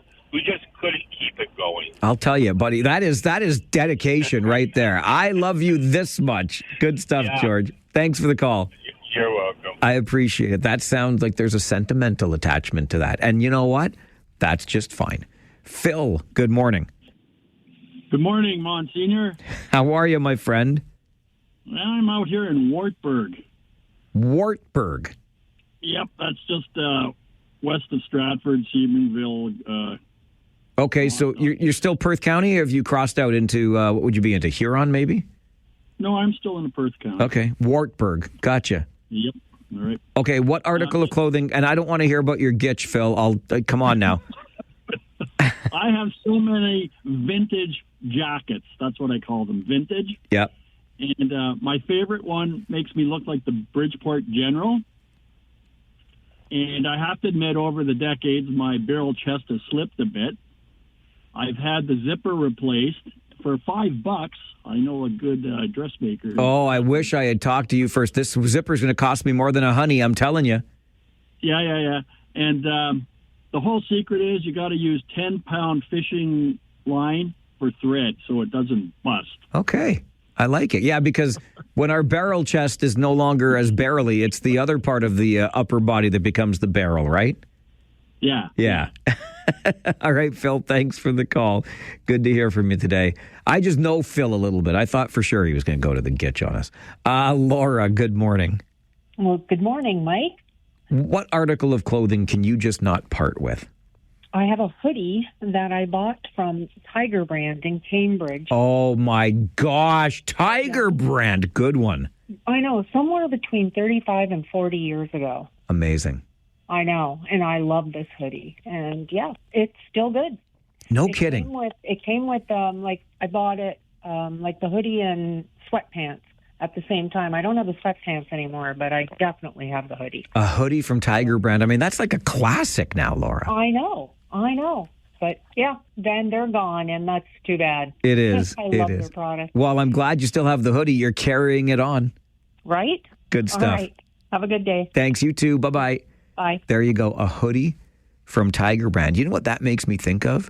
My Sorel Kaufman boots from, and bought them when Kaufman was still out there on Wellington North or whatever. We had the outlet out there, right? And I've had them since then. I probably should have upgraded the liner by now, but I don't because, I'm cheap. Anyway, same ding-dang boots, and I'll knock some wood. Not a leak in them yet. And those suckers, I couldn't even tell you how long ago I bought them. What is the article of clothing that you just can't part with? We'll get more stories on the flip side right after this. It's the Mike Farwell Show, 570 News Radio and Rogers TV.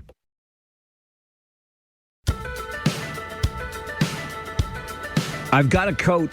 It's a winter coat, a very good brand name. Found it on a clearance rack well over 10 years ago, probably pushing 15. And I don't care. Style, schmile. It's warm. The zipper just broke, though. And we are in the process of having that zipper replaced. I have a feeling that the replacement of the zipper in 2026 is going to cost me more than the jacket cost me back in about 2010. Paid $100, maybe $110 for it. I remember the price being absolutely one of those. I just can't remember what year I bought it. But I can't quit this coat because it has not quit me. That's your question on the flip side today. What is that article of clothing that you just can't get rid of? Jerry, Farwell's Force member number 271 is here. Morning, Jerry. Good morning. Prime number 271. Prime number. Thank you for the reminder. That's why you chose it. Yeah, I mean, I've had lots of things I want to keep, but, favorite shirts or something, the collar gets frayed or whatever, and it's probably my problem, or my fault that my wife throws them out. probably because I wear them in places I shouldn't. But anyways, the real story I have for you is my niece. She found a Canada Goose winter coat. I think that's all they make. Thrifting for $40. That's an incredible find. Yeah, somebody priced that who doesn't know what Canada Goose is. Fair, yes. Yeah. Okay, go Rangers. Talk to you later, Mike. Thanks, Jerry. Love that ending. Go Rangers. Let's keep the spirit alive, keep the momentum going, the positive vibes flowing. Big win for the Rangers in the first game of the OHL finals last night, but there are more games to come. Tomorrow night, by the way, Kitchener Memorial Auditorium. If you can't be there, be here. Josh Piercy and I have all of your coverage, starting with the Harris Law pregame show at 6:30. Ted is with us on the flip side. Good morning, Ted. Yeah, hi. I just turned your program on, and there's a couple of things that brought memories back to me. The first is the garments and that. I'm 92 years old. I bought my first car in 1953, and I bought a jacket then. And that jacket today, I had it out a couple weeks ago just to look at it. It fits me the same today as what it did when I bought it. Attaboy.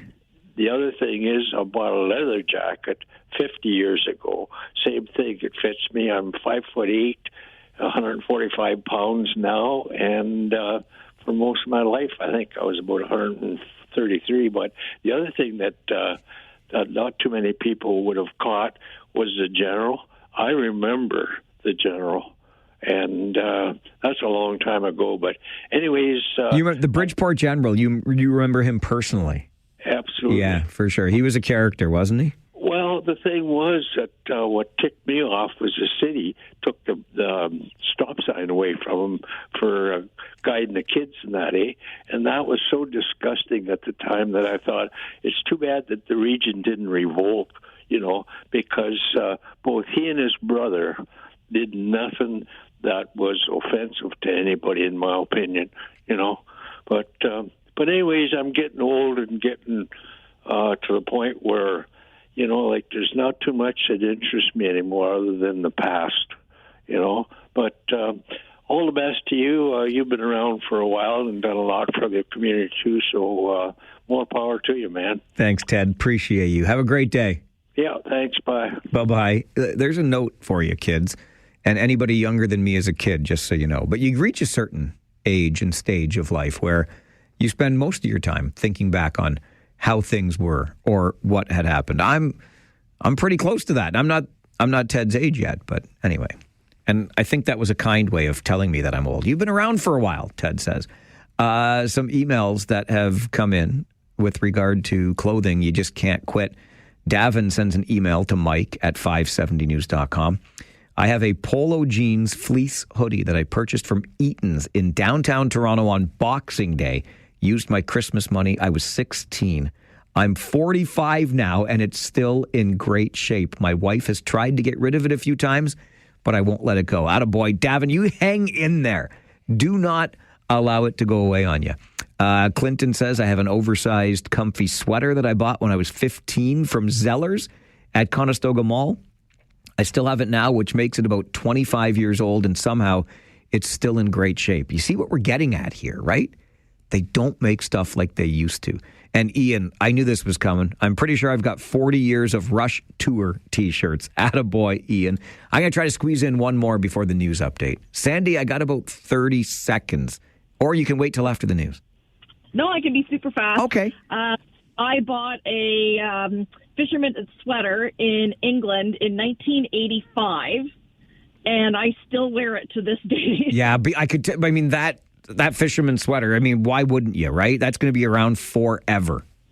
Yeah, it's comfy, cozy. I wear it more in the garden than out, but that sweater has lasted and lasted. I love it, and your call lasted 28 seconds. Perfect timing so I can get to news on time. Brad, hang around if you want. We'll take your call right after the update because the Talkback Hour is about to begin, which is open phone lines for you on the Mike Farwell Show, 570 News Radio and Rogers TV.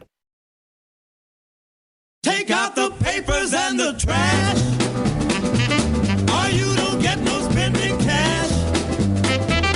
If you don't scrub that kitchen floor, you ain't gonna rock and roll no more. Yakety yak. The Don't talk back. Just finish cleaning up your room. Let's see that dust fly with that broom.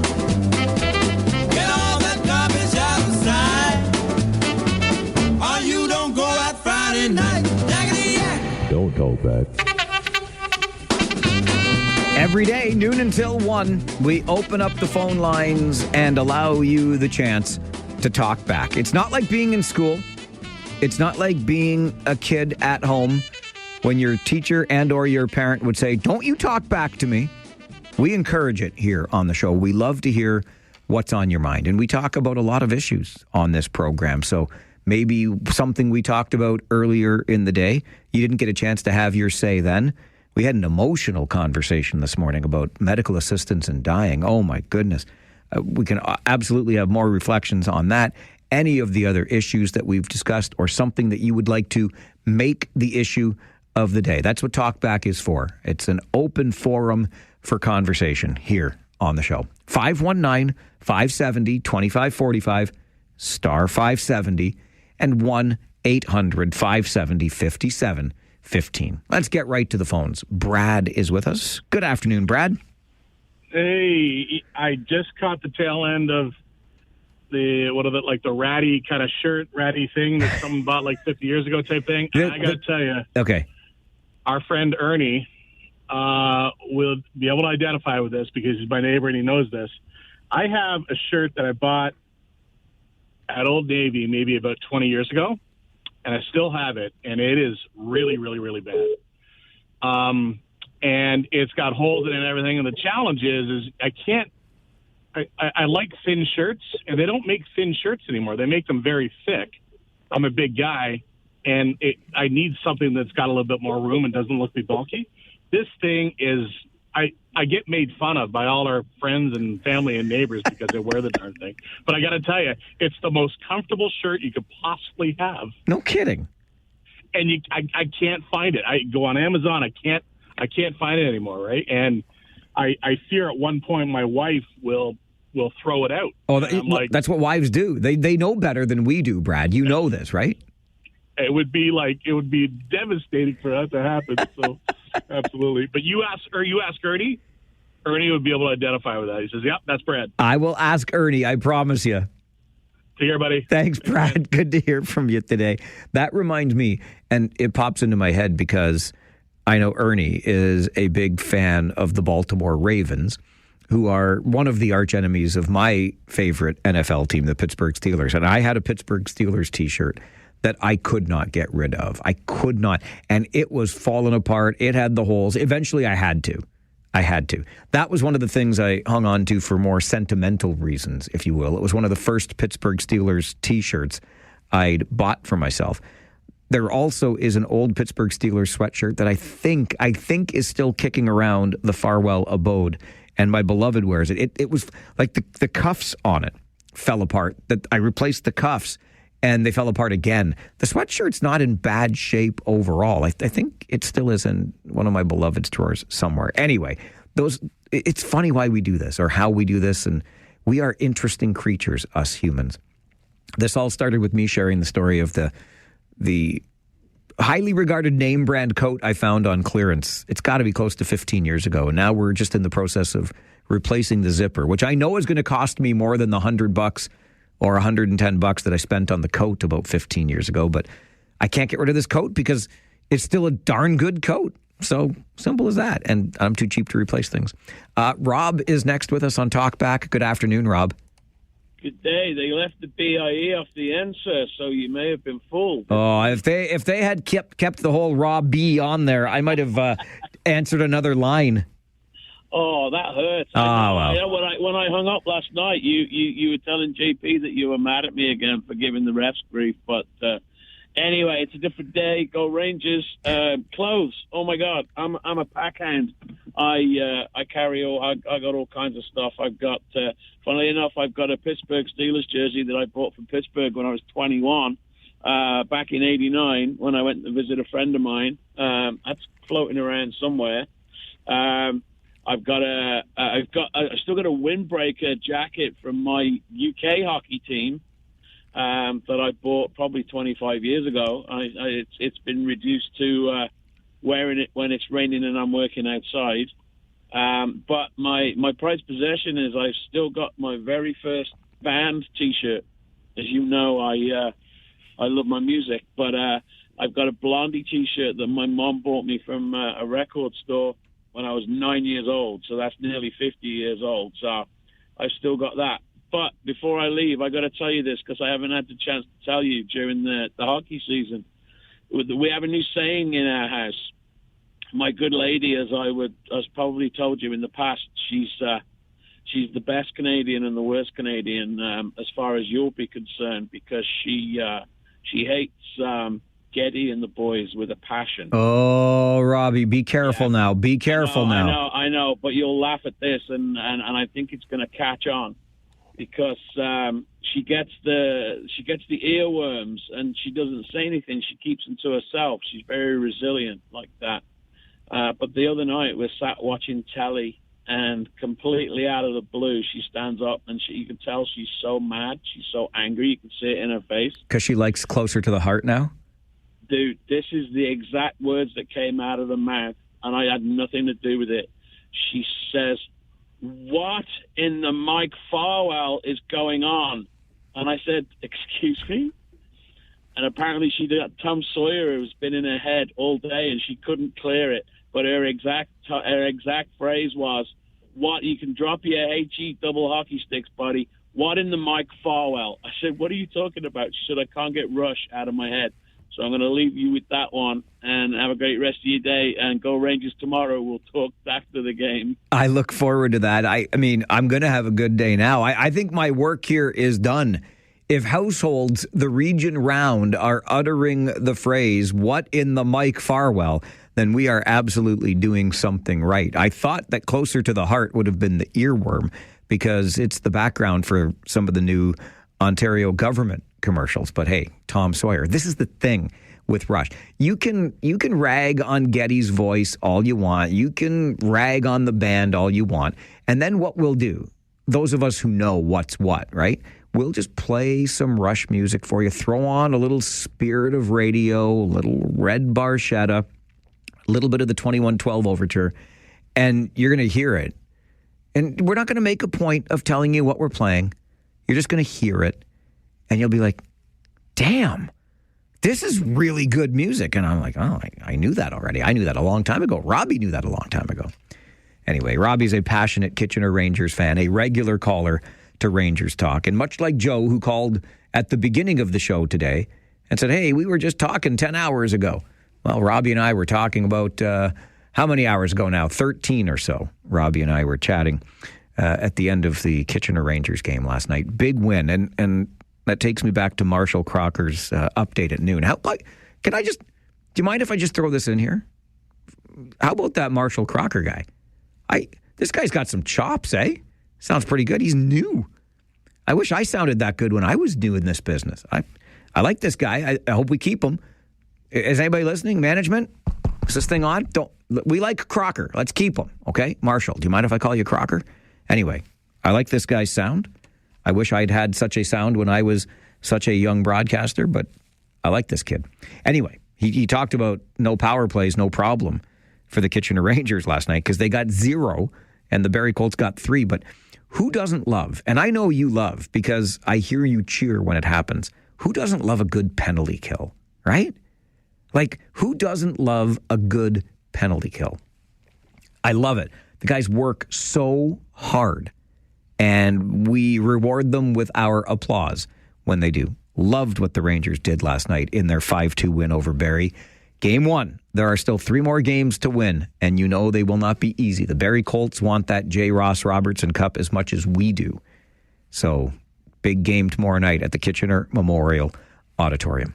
The other thing that Marshall's update at noon reminded me of is that time I got an email from a billionaire. So you heard Marshall talk about the billionaire who's going to be spending some time in Toronto because he is now a part owner of the Toronto-based team, right? The Honey Badgers, the Brampton Honey Badgers, and Mark Cuban is now the part owner of the Brampton Honey Badgers.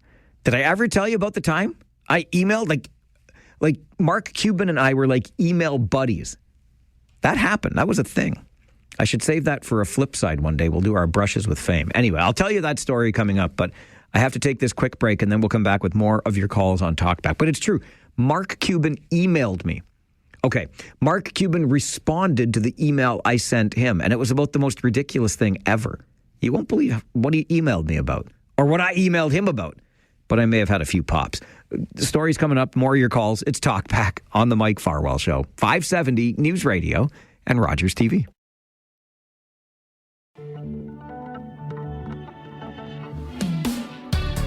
It is the perfect way to spend your midday. Noon to 1 every day, we open up the phone lines so we can hear from you, engage in some conversation. It's an open forum for the exchange of ideas, opinions, complaints. Hey, we're like the live on the air complaint box, or suggestion. Why do we call it a suggestion box anyway? Can we just be honest about things? We're honest on this show. It's a complaint box. This is your live on the air complaint box too. Whatever you want to do. It's the Talkback Hour, noon to 1 every day. Ernie is with us next. Good afternoon, Ernie. Mike, when he's wearing that shirt. You're talking about Brad who called before, the Old Navy shirt. It's so thin. Like you could probably, I don't want to know what you can see through the shirt, Ernie. You can, exactly what you said. You can see everything. So anyways, with that shirt too, like if you didn't know he was your neighbor, you would think that did he come, how did this guy get from like downtown Kitchener, like all the way over here walking? Like you would have that kind of, that reaction, you know what I mean? So, but Brad's a beauty, he wears that shirt with pride. But with my little story here, I was just thinking, this hit my head. So Raven, my first puppy, she ate a pair of my sandals, but it was the left foot, okay, when she was a pup. And so I had another pair. She ended up eating the right on the other pair. And I'm like, well, I still got two perfectly good sandals that I can still wear. So I'm like, I'm not going to throw them out. She's like, just throw them out. I'm like, no, I'll wear these for like when I cut the grass and when I'm outside, like when I'm just doing stuff. So I had these two. Are they mismatched then? Yes. Okay. Yes, mismatched, two different kinds of sandals that people would always make fun of me of when we'd be outside, like on the deck or outside doing anything. I'm like, well, they're two good ones. She ate. Like thankfully she ate that one left and the one right on the two different kinds, but I would wear them all the time. So story goes, I had to go get gas before work the one day, so I just threw them on. And at that time we had a Lexus. Now we got 3 kids. We don't have a Lexus anymore. So anyways, I went to go fill up gas and I had these sandals on. And my buddy was there just at the gas station. He goes, Ernie, he's like, you better go in and pay. Somebody's going to call that car in stolen with you wearing those sandals and driving that car. So I'm like, the shoes don't match the vehicle. So anyway, so I did that, and then sure enough, Raven the second, because we have our second Doberman now, and she's a puppy. She ended up eating my mismatched sandals that I've wore for my outdoor work and just around the house or whatever. She ate one of those, so now they are officially retired. But I just figured I'd give you a good chuckle with that one. So I love it. Great to hear from you today, my friend. Thanks, Mikey. All right, take care. Ernie is Brad's neighbor. Ernie is a regular caller on this show and good friend of the program. And Brad called earlier, if you missed it, and talked about that T-shirt he just can't get rid of. And he said, my neighbor, Ernie, he'll attest to this. I look like a slob, but for some reason, I just can't get rid of this ratty old T-shirt from Old Navy. He's had it for 20 years. That's a long-lasting T-shirt for sure. So in the noon update with Marshall Crocker, he told you that Mark Cuban, former owner of the Dallas Mavericks, yes, in the National Basketball Association, but Mark Cuban is now entering part ownership in the Canadian Elite Basketball League, buying a part of the Brampton Honey Badgers. So my buddies and I were at a Dallas Mavericks game many, many years ago. So many years ago, Blackberries were still a thing. I'm not trying to, that's not a diss, but they're not a thing anymore, but they were back then. And I had one, and I thought I was, come on. I thought I was the coolest kid in the room, right? And I used it way too much. I had a BlackBerry Pearl. How cool could I have been? Anyway, I used it way too much. And my buddies would tease me about using it too much. So we're at this Dallas Mavericks game. And my buddy buys, there were 4 of us, and one of my buddies buys the bottomless box or bottomless bucket of popcorn. So it was whatever, $5, $10, whatever it was. And you can go refill it as many times as you want. hence the bottomless part. So he goes out and gets his bucket of popcorn, comes back to the seats, and he's like, this popcorn doesn't taste good. So he passes it around. None of us decide it tastes all that good. It's kind of a little on the stale side. So he's like, well, it's bottomless. I'm just going to go back and get some more. So he dumps that one, goes back, gets another bucket of bottomless popcorn, and comes back to his seat, and it's still less than ideal. So we have this idea, and this is, I'll remind you, in the second half of the basketball game. So I may have had a couple of pops by this point. It's a boys' weekend. What are you going to do? Go to a Mavericks game, have a few pops, right? Whatever. So my buddies convinced me, and it didn't take much convincing because, I thought I was the coolest kid in the world with my BlackBerry. They said, you should send an email to Mark Cuban, the owner of the basketball team. My one buddy insisted that Mark Cuban responds to fans and other people who email him. So right there in my seat, thanks to the wonderful technology that was the BlackBerry, I sent an email to the owner of the basketball team, and I complained about the popcorn. And Mark Cuban, within minutes, emailed me back and said, that's not right. We're on it. I wish I had saved this email. I promise you, as this day is long, that happened. I had an email exchange with the billionaire owner of the Dallas Mavericks NBA basketball club, who's now a part owner of the Brampton Honey Badgers Canadian Elite Basketball League club. But he promised to get on the problem. Fast forward to the end of the story. They were popping their popcorn days in advance and storing it in plastic bags. And they changed their procedures so that they were popping it sooner before game time. So it was a better quality popcorn when you bought it from their concession stand. And they sent us a golf shirt and a cheerleader calendar from the Dallas Mavericks and the American Airlines Arena and said, if you're ever in Dallas again, the tickets are on us. We haven't been back to Dallas since. So there you go. That's the story about the time that I exchanged emails with a billionaire. You can go on with the rest of your day because I don't know how you would have survived today without knowing about my email exchange with Mark Cuban. Barbara is with us on Talkback. Good afternoon, Barbara. Good afternoon, Mike. Go Rangers. Oh, my gosh. What a game last night. Yeah, so awesome, good. Awesome. Listen, do you feel like talking about the Municipal Act? The Municipal Act? Yes. Sure. Yeah, read me the Municipal Act, not the Riot Act. I have been saying for quite some time that the region's water crisis is also a sewer crisis, and the region should be spending more money on their sewer systems.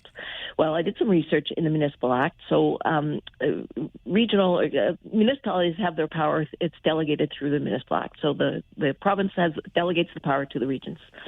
Now, the delegation of powers to this region included sewage collection. So only 3 regions in the province have sewage collection as one of their delegated powers: York Region, Waterloo Region, Niagara Region. So it's right in the Municipal Act. It's a delegated power. It's delegated authority, which means responsibility. Right there, black and white, Municipal Act. I posted something on Facebook, but so the region is actually responsible per the Municipal Act, or has joint responsibility per the Municipal Act for sewers. Who knew? And what do we do if a municipality is not doing their job, not taking care of business? Well, I'll tell you what I did, Mike. I wrote another letter to Doug Ford yesterday. I've been writing letters to Doug Ford every week now and just outlined this. Like, what, so they're just not doing it? Like, how does that work? It's a great question, Barbara, and we appreciate you keeping us up to date on all of these things in the Municipal Act. I'm such a nerd, I know. I love it. Thanks very much. See you, Mike. All right, Barbara, good to hear from you today. I exchanged a knowing glance through the glass with Devin Robertson, our guy answering the phones, because I saw a name on the phone screen. And it was a name that I have put in the penalty box. And I said to this unnamed person, he used bad language on the air. I have zero tolerance. There's a zero tolerance policy on that. And by bad language, I mean he uttered the name of the team that shall not be named. He did it with intent. No question about it. So I said, you're in the penalty box, and it's a major penalty. So, but I haven't heard from him since, but I just saw his name on the screen. So I'm going to get Dev to come on after this news update and explain what happened, because there's got to be a story. Because I saw Dev smiling when I looked at him, because I saw that name. Kyle is in the penalty box. Maybe we have to have a conversation here on Talkback today when he can come out of the penalty box. I'm kind of happy with him in there personally, But we'll get the story from Devin and take more of your calls on Talkback as we continue on the Mike Farwell Show this afternoon. This is 570 News Radio and Rogers TV.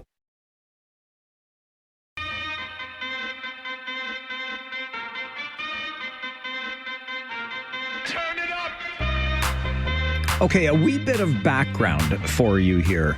Look, there are very few, if any, well, no, I can't say if any. There is one rule, hard and fast, that exists on this show.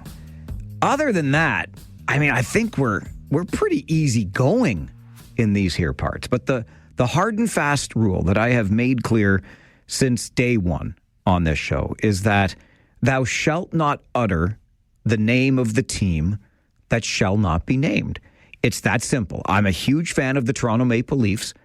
I am exactly the opposite of a huge fan. It's in my blood to absolutely detest the team that plays in the city of Montreal. And so I'm sorry. I know it can come across as unkind, but you want to refer to the team that shall not be named? That's fine, but they don't get named. Because I dislike that team that much. Have for my whole life. Quite frankly, most, not all. I won't even go down that road. I'll just leave it right there. I had some friends, pseudo friends in high school. They were obnoxious. Okay, so they didn't help your cause. Fans of the team in Montreal, and I know lots of my Leafs fans, fellow Leafs fans, they're equally obnoxious, if not more so.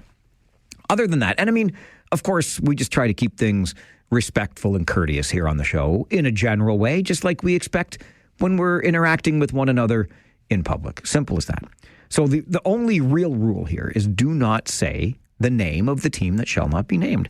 And Kyle is one of our regular listeners, and he knows this rule. He's a fan of that team. I don't know if he got dropped on his head when he was a kid or what, but he likes that team. Good for you, Kyle.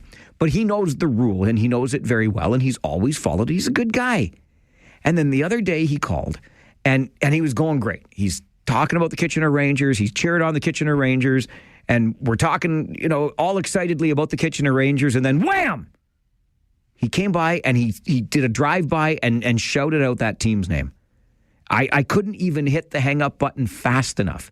He got through. He got away with it, and I said, that's it. To the penalty box you go, because I am the referee in this daily game, I saw Kyle's name pop up on my call screen a moment ago, and then I looked through the glass, and it's literally, we talk about in radio, the guy on the other side of the glass, it's literally, there's a glass window between, two glass windows actually, and there's Devin Robertson, the guy that answers the phone and tries to keep me in line over here. He's got a hard job. Dev, I saw Kyle's name appear, but he didn't stay there long enough for me to pick up the phone if I wanted to. So what happened when Kyle called? Yeah, he gave us the call, and the first thing he asked is, am I still in the penalty box? Frame one, just first thing. Okay. I missed Monday's show, so I said, I don't know. I'm in the dark on this. And he said to ask you to say on air whether or not he's still in the penalty box, and then that would determine whether or not he would call back. And we had our little exchange there that looked through the glass, and I didn't even have to tell you about it because you just immediately were on top of it. All right. See, what I like about you, Dev, is that one of the rules of this show with transparency. You were just very honest in that answer. Kyle asks you a question, am I still in the penalty box? You say, I have no idea, because you don't know, right? Yeah, I'd rather not lie about it. Absolutely. That's what we do. Okay. So here's the thing. Look, I am not a dictator. Sometimes I'm a bit of a dick, but I'm not a dictator. Okay? I know. I told Devin's supposed to keep me in line, and he's failing miserably over there. Here's the thing. Kyle and I have exchanged a few messages since he was put into the penalty box. And he wondered if it was a minor penalty or a major penalty. And, a minor penalty in hockey is 2 minutes. A major penalty is 5. And I said, it's a major all the way. Because, again, Kyle knows the rules. He has always followed the rules. And he tricked me because he was talking about the Kitchener Rangers, which I love to do. And then he he hoodwinked me, he sideswiped me, he did the drive-by and threw in the name of that team. So that to me is a major because he did it with intent. So, says I to myself, if a minor penalty in hockey is 2 minutes and a major is 5, then on my show, because it is my show, then a minor time in the penalty box is 2 weeks and a major is 5. 5 weeks Kyle free. Speaking of 5 and free, Ward 5 Waterloo, in the city of Waterloo, for Ward 5 in this year's municipal election, keep it scot-free, okay? If you're voting in Ward 5 in the city of Waterloo and you see the name Scott on the ballot, don't put an X beside that box. We're keeping the city of Waterloo, Ward 5, scot-free in this election. So I figure 5 weeks is the appropriate sentence to be in the penalty box for Kyle because he deliberately broke the number one rule on this show. Is that too harsh? As I said, I don't mean to be a dictator. I do get to make the rules, but it's a democracy. I'm open to other ideas. We can crowdsource the solution to this. Do you want Kyle back on the show? Do you miss him? Have you missed him these past 3 days? He's been in the box for 3 days. He wants out already.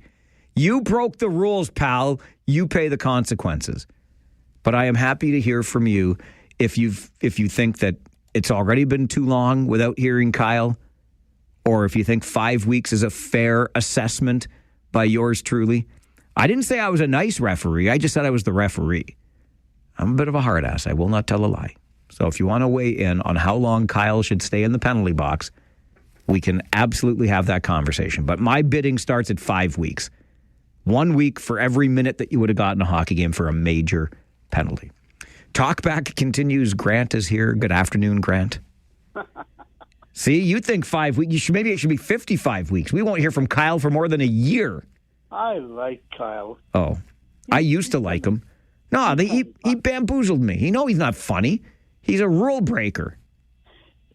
I don't like the way the TSN didn't even after the game interview our coach. Like, either do it,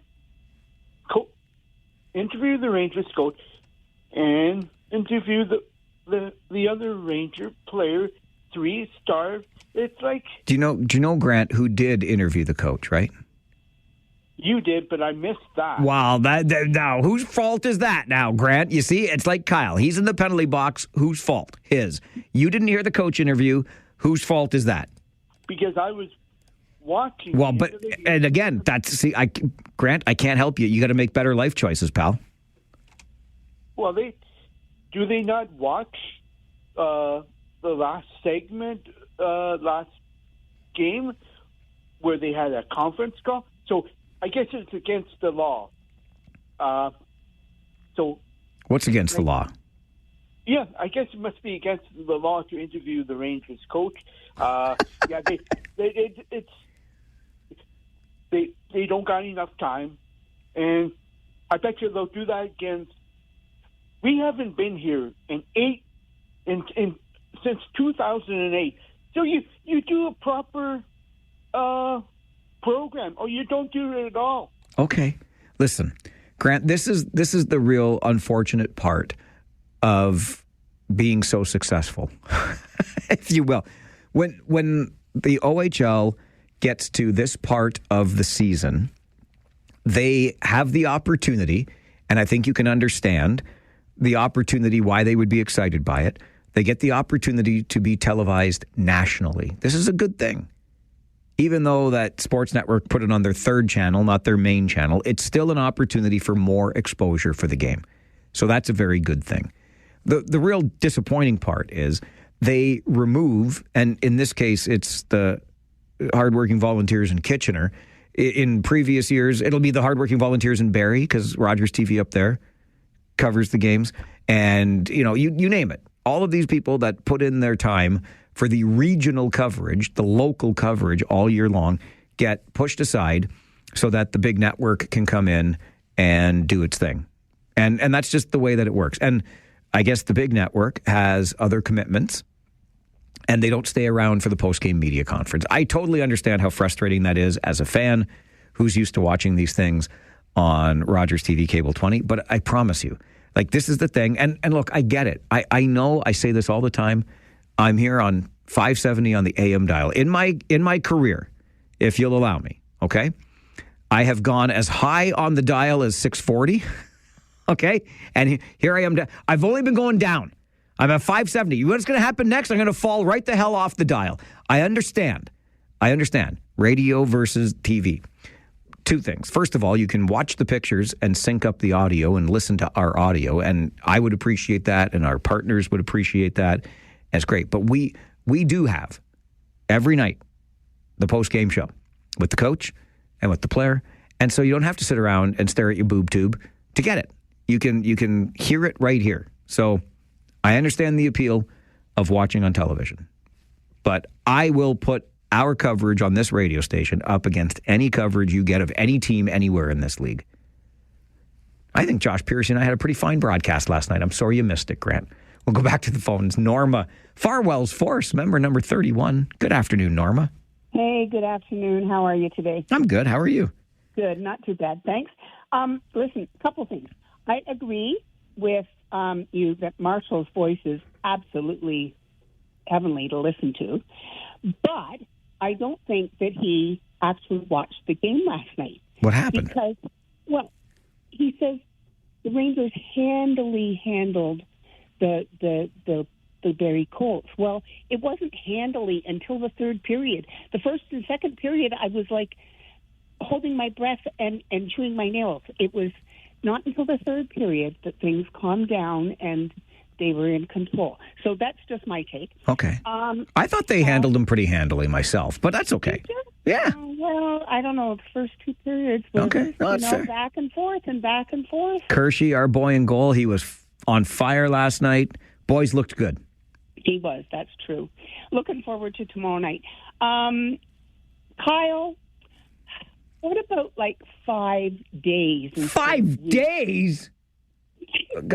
Norma, I don't think an offense like that only gets 5 days. Come on with your coming on. He did do it on purpose. Yes, he did. He did trick you into that. He did. Try to slip it in.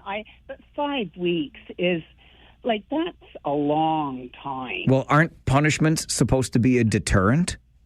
Well, yes, but I mean, the Rangers are going to be over by 5 weeks' time. I see. And so he can't comment on the Rangers. And true, he also wouldn't be able to comment on somebody else. But see, Norma, if he wants to comment on the Rangers, then he should follow the rules of the show. You see how this works? True. Yeah. Very true. Okay. Very true. Anyway, have a great day and go Rangers go. That's what I like to hear. Just go Rangers go. You don't need to trick me with any other language in there. You see? 5 days, I don't think is enough. 5 weeks, I admit, that's a stern punishment. Have you ever met my father? You want me to talk to you a little bit about the punishments that my father used to dole out? Oh, my goodness gracious. The punishment's got to fit the crime here. Kyle offended with intent. Somewhere between 5 days and 5 weeks, are we going to find a compromise here? I'm always open to this. I have an open mind, despite usual appearances. It's the Mike Farwell Show. Your Talkback Hour continues. 570 News Radio and Rogers TV.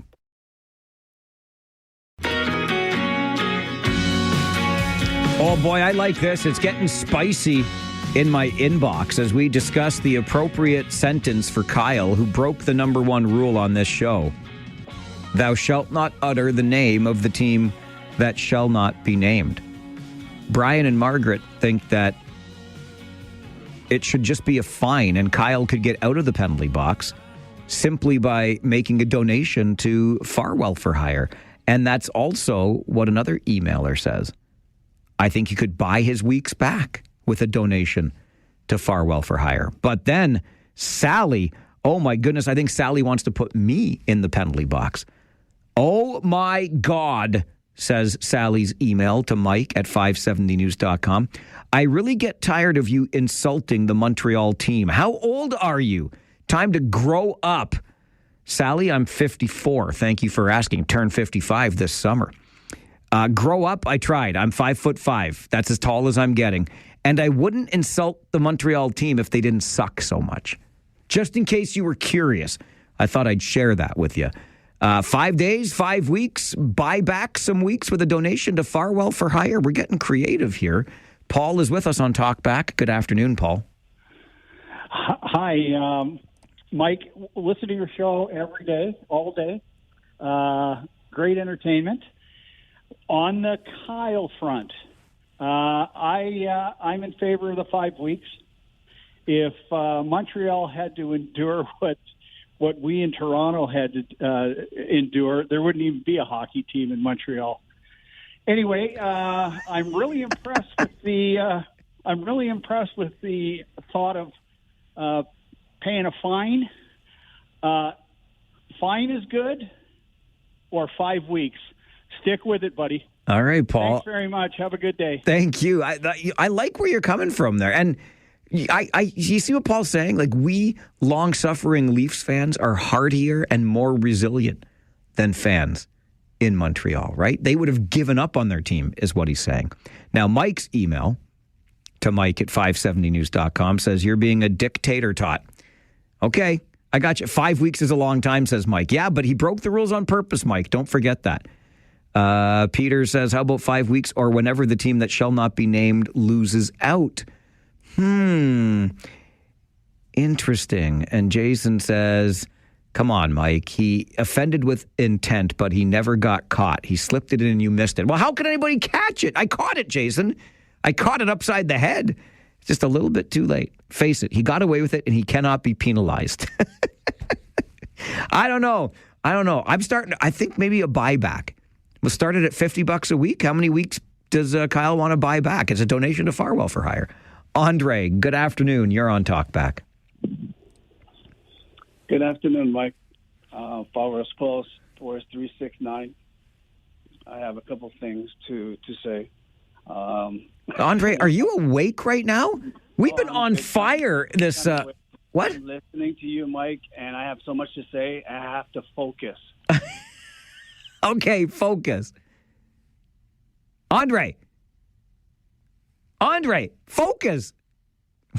I think Andre was so focused he fell asleep on the phone. Trish, good afternoon. It's Talkback. Hi, Mike. It's Trish Mumby. Mumby? My favorite world traveler. Hello. How are you? Well, I know who you are because I've caught snippets.